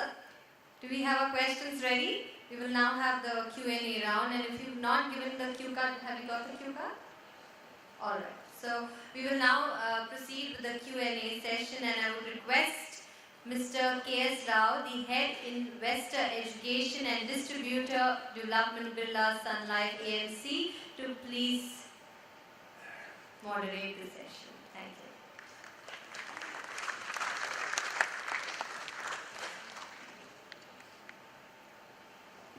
Good evening to everyone. Indeed, it's a great pleasure to take the Q&A moderation here. And honestly, we have 3 icons here, and it's an iconic place. And my request with each one of you is, please stay back till the end of the questions. After that, join us for the dinner. And this Q&A is between us and our dinner. I mean, we have quite a good number of questions for us. And indeed, questions also come in such a way the speakers are here. We are in the hall of BSc. Here we have an author of triology, and we have 3 speakers. And 3 speakers sitting in a row, they formed BSc. Bala started with a B, and he has created a belief system for all of us, why we need to trust the economy and the government, and he has taken us. And Vivek has come at the end, he has come in the middle to speak. He has represented the S, created a skepticism around everything. And last but not the least, we have Virendra. He has created the empowerment over the system, and it is covered. And indeed, we are the complete BSc system here, and quite a good number of questions. Let me take, and we have audience here, and audience online. There is quite a good number of questions. Let us try to answer as many as possible. My request with you is, I'll ensure that we are winding up before 8, and we are hitting the dinner table by 8. Rest assured, we can take over those questions. Any questions, anything we have not answered, there is an email ID and phone number, we will revert back to you. But we will try to answer all the questions depending on which question is coming under BSc platform to whom, that question will go to them. And this is the first question from Mr. Vinayas Pathak. With nationwide contraction in consumption, performance of companies will deteriorate. Should it be considered as a buying opportunity, or should one wait and watch? Can I ask Bala to start with this? It's a known fact that, as I mentioned does have an impact for 1, 2 or maximum say 3 quarters from the earnings point of view. Whether the consumer have to get adjusted, companies have to get adjusted, the way they were running the business all these years and have to get adjusted to the new normal life. So therefore, any stock that is corrected on the basis of these assumptions, definitely of course it's something which one has to see as again looking at the fundamentals as to the products that they are selling actually for long term or short term, and that we have seen in many companies that's having impacted. So therefore, in our perspective, the correction that has come is actually the knee-jerk reaction, actually the earnings downgrade which is not expected in the pre-demonetization stage, and that's getting corrected. Therefore, one has to look at purely as a long-term investment opportunity as far as the correction concerns. Thanks, Balasar, for that. And this is a question from Dr. Purandare. This is a question which is relatively different from the demonetization or the Indian economy. It is a question which is a little more thought-provoking. This is a question I am putting to Mr. Dhirendra. Mr. Dhirendra, this question is from Dr. Purandare. He is asking, in USA, Wells Fargo opened many accounts in the name of people without being their knowledge by doing identification theft. When it comes to India, Aadhaar database, which is also in the digital record, can such things happen in India, and how to prevent it, and if it happens, who is responsible for it, and who is liable to be held guilty to pay damages if such thing happens in India? It's I feel it's a very good question. It is, we all need to be worried how this can happen. Over to the best of the brains here, all the three can give us answers. No, in India, it will be very unfortunate, and it can happen, and it can't be ruled out, and we get those calls every other day. We might be the victim.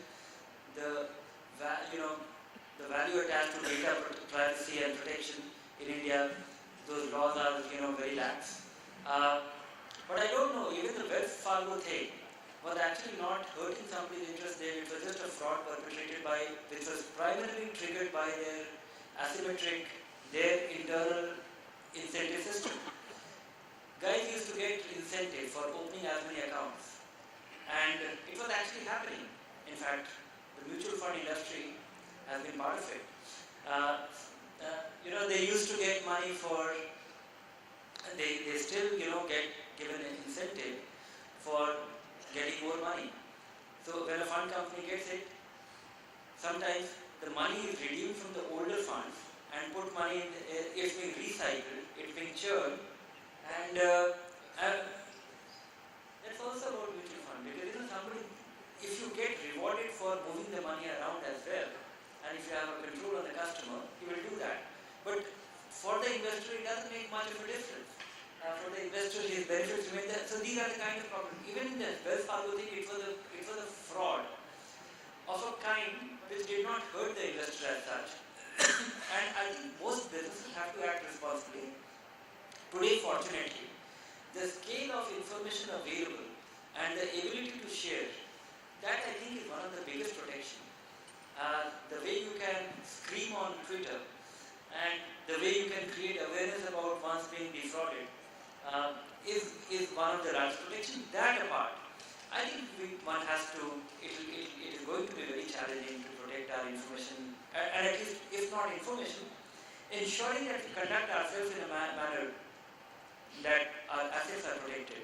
And if you cannot really think of, you cannot really take it very casually the way it has been done so far, that somebody calls up and is perpetrating a fraud by screaming at you that you have to share your PIN.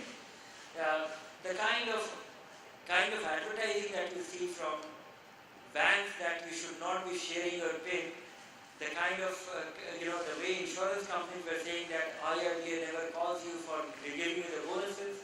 I think, we are, this is a very corrupted society which we need to get a fix on, because the scale of this and kind of communication which is coming from these businesses clearly shows that these things are rampant and we need to get a fix on this. Thanks, Mr. Dhirendra. This is a question to Mr. Vivek Paul, specifically mentioned by the questionnaire. It's Mr. Jaideep, it's question answer right. It is to Vivek Paul, and he says, I have read your lucid accounts of the real estate industry and a very proud consumer, and why are you so So, about, I think so pessimistic about the demonetization drive. I mean, I spoke for almost half an hour and you still don't know why I'm so pessimistic. See, as I said, I think,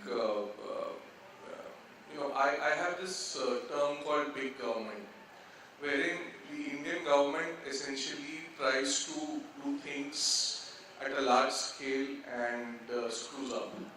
So when I look at demonetization through the lens of big government, I feel, that's why I am pessimistic. I mean, if I can answer it in as short way as possible. So.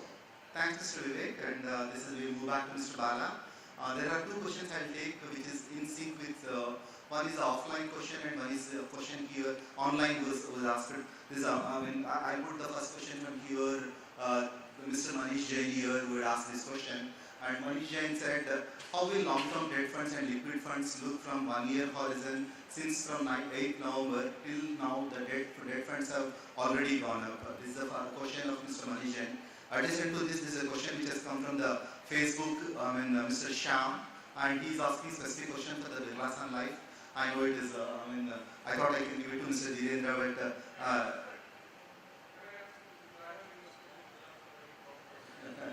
but sure, I think, and Bala, this question is very specifically asking about, is it wise to invest in Birla Sun Life Dynamic Bond Fund? Though intention is not to ask the question, it's a question from the Facebook, Mr. Shyam, which is asked more after the demonetization. Both questions are interrelated. Either you can or you can pass on to Dhirendra. Probably if you can answer little and pass it on to him, it can be a wiser thing.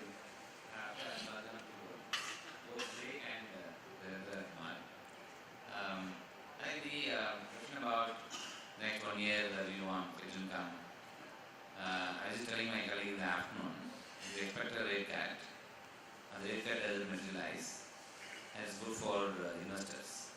Maybe bad for the portfolio manager. He is positioned actually in the portfolio with a short or long kind of position. Therefore, he has to feel that now my portfolio doesn't impact for a day. But the investor's model is good, but the yield stays relatively high. That much of expectations can also be built from your investment point of view. So most of the time we actually feel good if the rate cut this is not come. Again, I am saying that if the rate cut comes big time, then I need to also worry about the rate has now dropped to 5.5% at 5.75. Then what's the next move? Then I need to start worrying about that. Therefore, the rate cut expectation stays, but rate cut doesn't come. It's good for investors, stay invested, but don't look at 1 year and look at beyond that. That's one. Second is, the last, I've been in the market for the last 22 years. I've seen 10-year bond yields touching 4.9 and going up all the way up to 11 or even 11.5, 12. And I've seen this yo-yo almost every 3 years we see it. But the fixed income has always been consistent in giving return in whatever of course in excess of, say, either inflation or the repo rate, whichever we take it. And it's always been given better experience. So dynamic bond fund is one case in point. We have seen so much ups and downs in the last 12 years, and the return that is generated in the dynamic bond fund is greater than 10%. And last 10 years, the sunset return is about 12%. I'm not saying sunset is bad, but the way I think you manage is also equally important than investing in fixed income. And that I think comes with the experience and also seeing where the opportunity lies and spotting it and accordingly positioning yourself. That's what we do. Maybe there's one to add. No, I agree with it, but most active investors, they feel happy and look at it as an opportunity that rates are going to come down and bond fund will yield more. That's the start of the bad news. The fixed income investors will actually start earning less over time, and that is long-term fixed income investing. That is what I was referring to in my initial thing. That one has to really look at embracing risk, the kind of equity risk that we assume will be a far lower risk, because all that you are assuming is owning real businesses, real ownership, and reducing your fixed income allocation, because this is going to be a loser's game over time. Inflation is bound to come down, and one big thing which most people have not really been able to figure out is we come across this inflation number.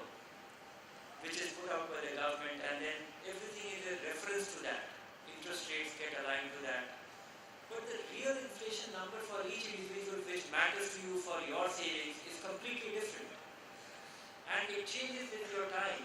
You know, when you're young age, when your child's cost of education is going up, inflation number doesn't matter because your earning is rising and at a much faster rate.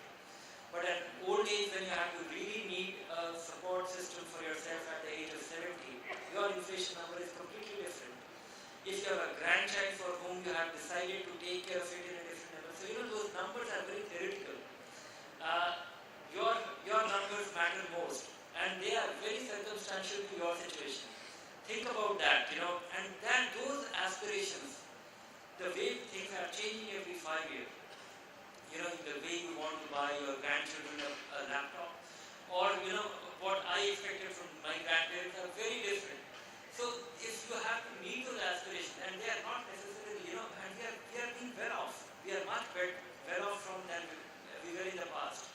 But those aspirations can be met only if you know you are looking at it differently, not getting the kind of return which liquid funds will be, which might be not so great, you know.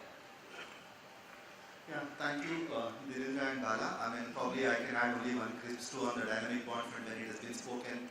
That is one fund which I could see forget the analysis across. We can see in the last 10 years it's a truly dynamic in nature, which is year after year it has given, at least in the ups and downs both sides, it has given 200 basis points more return than the fixed deposit return. That's the kind. I mean, of course I'm not here to put the question, but I just jumped. And here is a question to Dhirendra once again. It is these are the two questions that are interlinked. Probably I can put to you. It's one question which has come from the Mr. Abhishek from the it's on the online, and here from the Mr. Samir who is asked this question: how to spot the good mutual fund in the early life? We need to check the records for last 3 years, but how we can earn it in the first year if I have to invest? What can be which are the parameters I need to look into it? When it comes to mutual fund, you have nothing but the track record. And always remember the official disclaimer. Past performance is no indicator of future performance. So, which means, when I'm saying this is conflicting, but you have to really understand that what it actually means. I would never invest in an unknown fund, which means a new fund, because you know nothing about it. There is a small possibility that it might be worth considering if it is going to be managed by a person who has managed some other fund who has a long history. And this fund, the new fund, happens to be of a kind which was not available earlier. So those are the only two things which makes it an exceptional thing when it becomes worthwhile considering that. Then comes how long somebody should have existed. Ideal fund is, you know, it's very difficult to find a great fund for all seasons. There are funds which do very well in a rising market. There are funds which do very well in a falling market. And if a fund is able to rise reasonably in a rising market, falls little less in a falling market, I'm fine. You have found a great fund. But finding this great fund also means that whether it was an accident or it is by design, has he done something deliberately, or is there something in his method? So understanding that method also becomes a little important. So I would not go by 1 year, 2 year, or 3 year, or any flat period return. I will go by a full market cycle, and I will try to understand and based on the full market cycle performance, which must have a down cycle and an up cycle. And so these are two broad things. Trying to delve deeper with is there a design, and looking at a fund which has done very well over a full market cycle. Then we have we're trying to capture this in a fund rating system. Fund rating system is basically this, trying to look at fund which has done well on a risk-adjusted basis by devising a formula, and we try and assign a rating in their respective category. There's a little bit of more to it in terms of mathematics, that we create a peer set and compare the like-minded funds which are of similar kind only. But those nuances, if I have to list two things, full market cycle performance and is there a design? Thank you, Mr. Dhirendra. I think This is a question to Mr. Bala. It's one is there are two questions which I am clubbing together. This is Mr. Jahur Kazi. Kazi's question is what will be the impact of demonetization on mutual fund industry? And the second question coming from Mr. Swapnil Jadhav. He says how does demonetization is going to affect stock market and mutual funds in particular in the next 1 year to come? I think demonetization is, in the day it happened, we were discussing, debating in our own team. And one which came out very obvious in this whole discussion is the one industry which is going to benefit big time on demonetization is going to be the MF industry. And the simple reason is what Nirendra covered in his opening remark is on the money that is available for saving is going up manifold.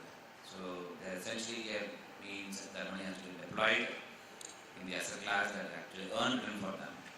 And that I think is the opportunity is coming for MF industry. So therefore, the money which is lying of course in the bank account, both the demonetization initiatives, and potentially some of them could get diverted into the mutual fund industry, that's one. And second is, it can also lead to a bigger growth. Predominantly, most of the money that is coming in the system is actually all either they are too aggressive investment, which of course was in the money which is outside the banking system, they were getting deployed anywhere they want to get deployed, or the money that is largely is the conservative investment, they were not bothered about earning anything out of it, but they want to keep it in cash. That comes to the banking system, that means they can always be a conservative investor, they can invest in either bank deposits or mutual fund return customers. Therefore, we believe actually that fixed income as an asset class could go up quite significantly, where the money could actually look at earning some return that over whatever that could come from the fixed deposit, which also is now getting repriced in the current juncture. Is getting repriced because no bank actually needs big money. Therefore, they are discouraging actually such investment to come to the bank deposits by dropping the rates. And that's why the mutual fund becomes actually alternate investment vehicle for such investors, and that we believe that could potentially create a big opportunity, not just for only a year, even beyond that, from point of view of adding more customers who have been predominantly depend only on the bank and outside the banking industries could potentially come into the mutual fund industries. So that's the broad picture that we have. Even jokingly, we were discussing internally, if market of course fell by 7-9% or maybe 1 or 2% that day, there are stocks which fell by about 15-20%. And we also are actually discussing that, assuming scenario that there's an AMC stock that is listed in the market, maybe they could have seen actually 10% high in the price for one simple reason of what I just mentioned earlier. Thanks, Bala. This is a question, two questions. One is one which has come through the online. This is Mr. Abhishek is on the online with the value research, and currently there are few thousands of viewers across the country viewing on 5 different websites today. Including Facebook, Twitter, and Birla Sun Life, Janata Mano and Value Research site. And we have Mr. Abhishek, which is coming from the Facebook again. His question, is Mr. Surendran. He says real estate sector remains stagnant for the last few years. What do you see the sector's macroeconomic scene in India post demonetization? And the same question has come from Mr. Kapil Bajaj. He says what will be the impact of demonetization on the real estate? This Vivek, you are taking it? Okay. Okay, so for the last 4 years, I have been screaming from the rooftops that real estate is not worth investing in. And obviously for a couple of years, one really looked stupid saying that. But now, I guess, in the last 2 years, I can safely say I have been more right than wrong. So, my analysis tells me that real estate will go down irrespective of demonetization. With or without demonetization, it has to go down. Only it is subject to just one condition, which is whether the government will let real estate fall. If you track the RBI real estate index, which is what we have, which is the best sort of proxy for Indian real estate. NHB band ho gaya. NHB hasn't put out data for a while. So if you track that with the bank lending to commercial real estate, the correlation is very, very high in a scenario when when the growth in real estate prices starts to fall. Okay? Growth in real estate prices. I'm not saying real estate prices start to fall. I'm saying growth in real estate prices start to slow down. So whenever, over the last 7, 8, 9 years, if you look at the data, whenever the real estate prices are stagnant, the lending from banks to real estate company goes up.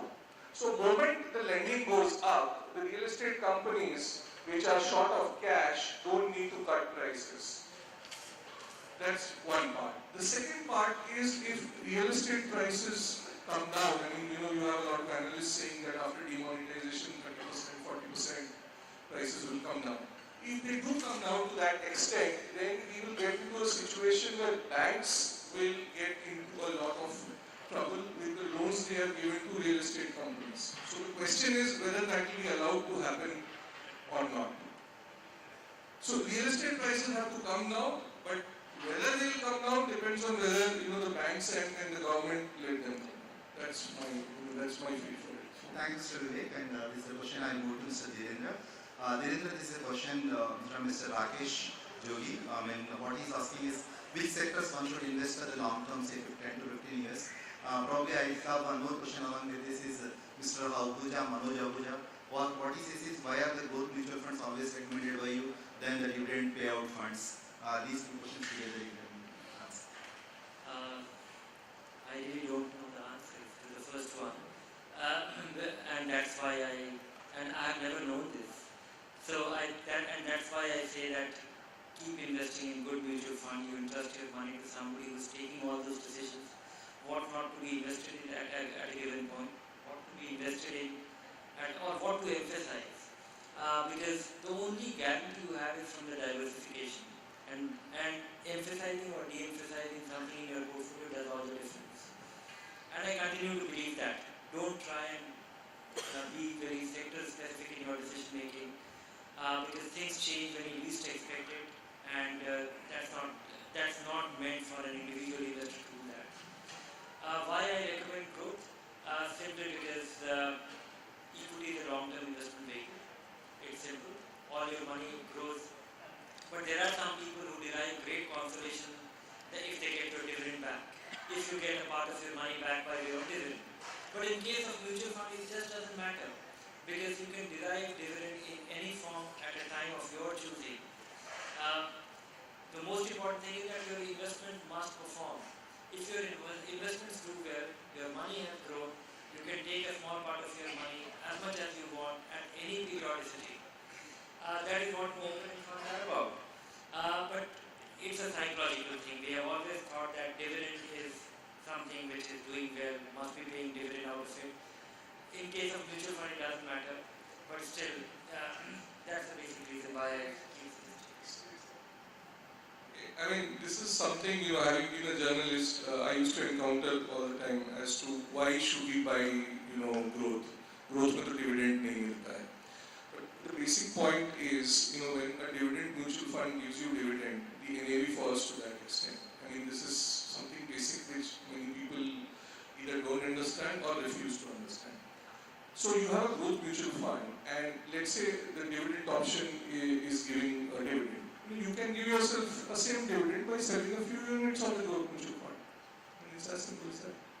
Thanks, Dhirendra and Vivek. And this is we have a few more questions I'll take later, but this is the last question I'm putting it to Mr. Bala. Bala can handle 3 questions at one go, I feel. I'm putting 3 questions at one go because I was asked to wind up very quickly. Then I thought let me get as many answers as possible.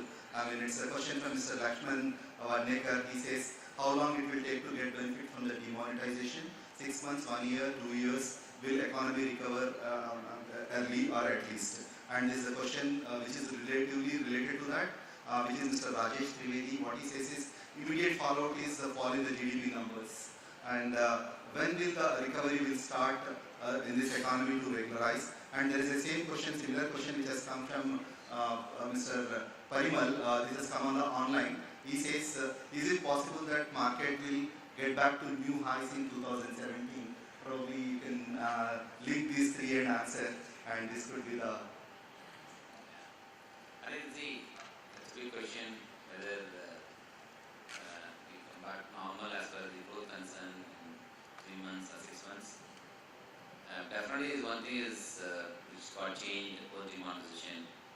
The share of the GDP growth will be to the extent of about 1% at least for next 2 quarters, which essentially means we might see GDP number getting printed about 6.5 or even 6. We should not be surprised with that. But would that worry us? Not necessarily, because all of us know actually it's temporary. And once the 31st December is over, I think hangover will remain for another say 2 quarters. And the market will start looking at, all of us will start looking at what next. And what next, I think many directions I think one has to derive from the budget and then the way they are going to also look at the Benami Act action that the government is planning. So all those things I think will have a huge other impact.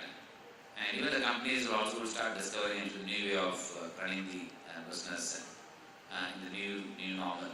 So therefore, we should expect the real impact of the change that they are adjusting to start coming in from mostly from third quarter of next financial year. So that means you have to see some bit of adjustment to this period. I think 17 is something difficult to predict, and I think we have always seen predicting the market will be a fertile exercise, and then what could be potentially be worthwhile doing from our point of view, as Jason also mentioned, is keep looking at spotting opportunities all the times that could outperform the market, which is good in the base of bottom-up stocks and investing. The same thing in the case of fixed income, and which is the segment of the market where it will deliver better return, and that's one of the job of money managers at all point of time. And that's why we will keep doing the job right. That's why I think we try and get maximum success in our portfolio management. Thanks. I would just like to supplement one thing which I lost track, which I did not find an opportunity, and I find it contextual to add to what Bala said. One of the biggest impact of demonetization is the competitiveness that we will see among businesses. Right now, a lot of businesses, I'm hoping that demonetization will be followed by 1 or 2 or 3 simple things, things getting simpler for businesses to conduct. And I think we will have if there is any such opportunity. But the net result of this demonetization is that a lot of businesses which are very complex, some businesses, when they take the nonsense out of the whole framework, they are in great readiness for scalability. Many businesses are just not geared for scaling up. A lot of entrepreneurs in their lifetime, they just get engaged in getting the entry, getting the money, doing things, taking the kachar, doing the pakka hisab, that takes most of the time. Once you know that things are pretty straightforward, you focus on the real business. I can tell you that business will become more interesting, and the guys who thrive on just doing this kacha pakka, moving things back and forth, will get phased out. They will not be relevant, and I think that is really bringing meritocracy in business, which free market provides for. Thanks, Virendra. Indeed, this is a wonderful Q&A, and before I leave the stage and give it to Lincia, I thought let me quickly sum up of these 3 wonderful speakers spoke this. And before that, I thought also can brief you why this Money Hangout has come in. What is the evolvement of Money Hangout? At Birla Sun Life in the last 3 years, and incidentally we did our program exactly 3 years before here, one of the programs on December 8th for our distribution fraternity, which we called at that time, everything was gloomy. Then we said to our distributor fraternity, you need to master the mind of investors, manage the emotions, we will manage the fund managers, will manage the markets or the economy or the funds. And today it's 3 years. In the last 3 years, we have reached out 140 cities of the country, and we reached out on a physical form. We do investor awareness programs across the countries in various formats. We do financial literacy programs for the children to the evolved. We have a school children program called Money Lab and Financial Literacy Certification. This we do in association with NISM. And we have a college students, final year grads especially. We have a program called My First Paycheck. And probably for me, this current demonetization has given me, apart from a memory of my first paycheck, I can say this is my first 2,000 rupees, this is my first 500 rupees. This is a good first ever financial literacy. You can very safely, you can value every rupee you are getting and how safely you need to put it. Probably saving has become a habit now, it will become, we need to make investments as a habit, that's a learning. And coming back, when we are reaching out, we have a Nivesh Pathshala, which is a 30 minutes plug and play program. We do Nivesh Mahakumbh. Well, this is a Dhirendra and we went across the markets when we thought, why should not we reach out to the larger audience? I think when Lincia spoke initially about Prime Minister Modi's speech at Madison Square, India is the nation of not the snake charmers, it's the mouse charmers. We thought digital age. Why should not we reach out to the Nivesh hangout, investment hangout, money hangout? That's the discussion culminated today. This is the official launch, but last 4 weeks we were doing, and the last 4 weeks we could reach 10,000 people across the country. Today, apart from 600 people in this hall, we have reached out to few thousands. Week after week, we have an investment hangout, money hangout. Mr. Dhirendra will be there. From our side, Mr. Bala and Mr. Mahesh Patil and Mr. Manish Dangi. Week after week, it is there. Please do join those hangouts. It is just 30-minute session, 30 minutes Q&A. It's a lot of updates, probably that can enhance. That's a small effort from Birla Sun Life.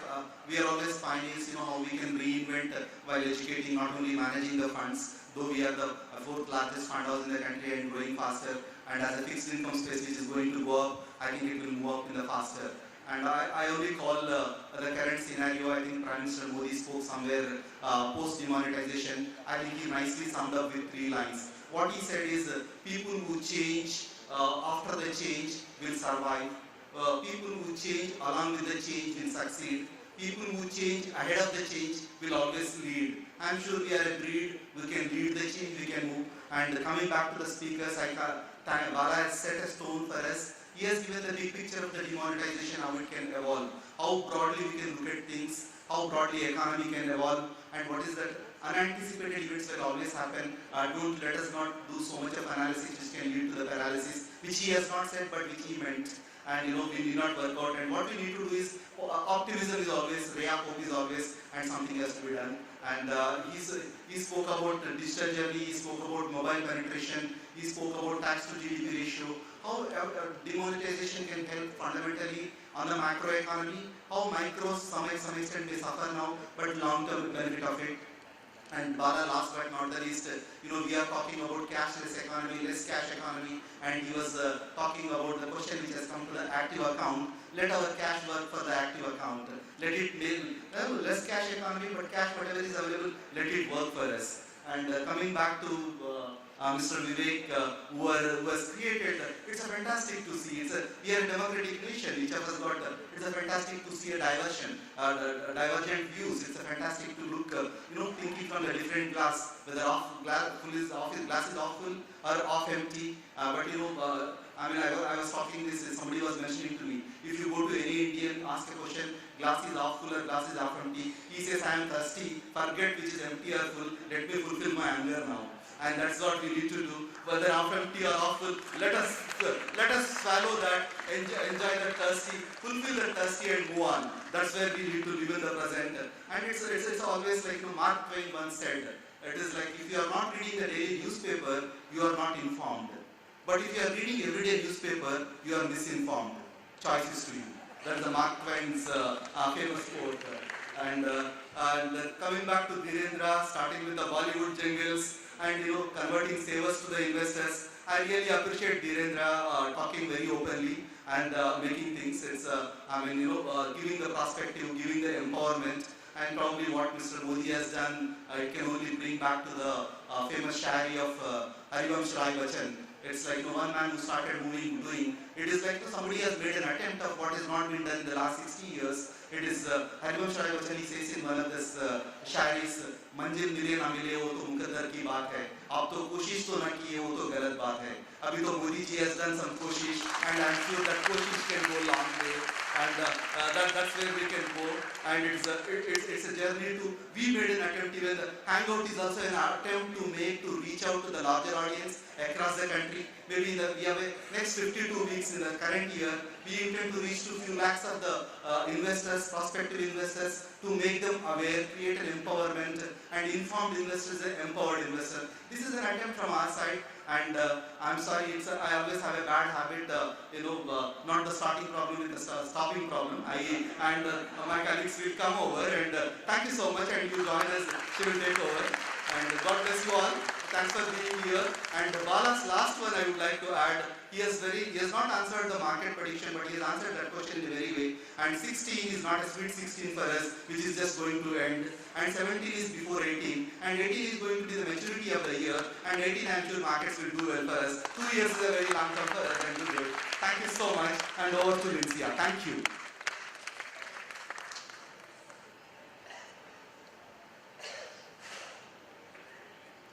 Thank you so much, Mr. Rao.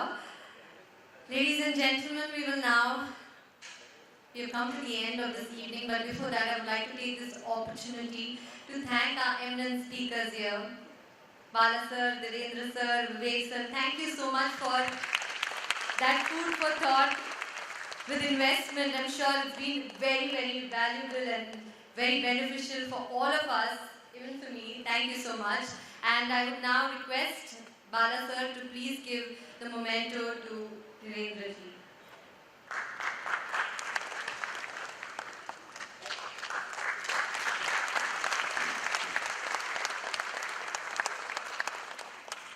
And now I would request Manish Thakkar ji to please come on stage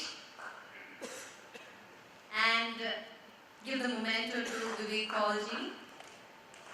And round of applause. Where's the energy?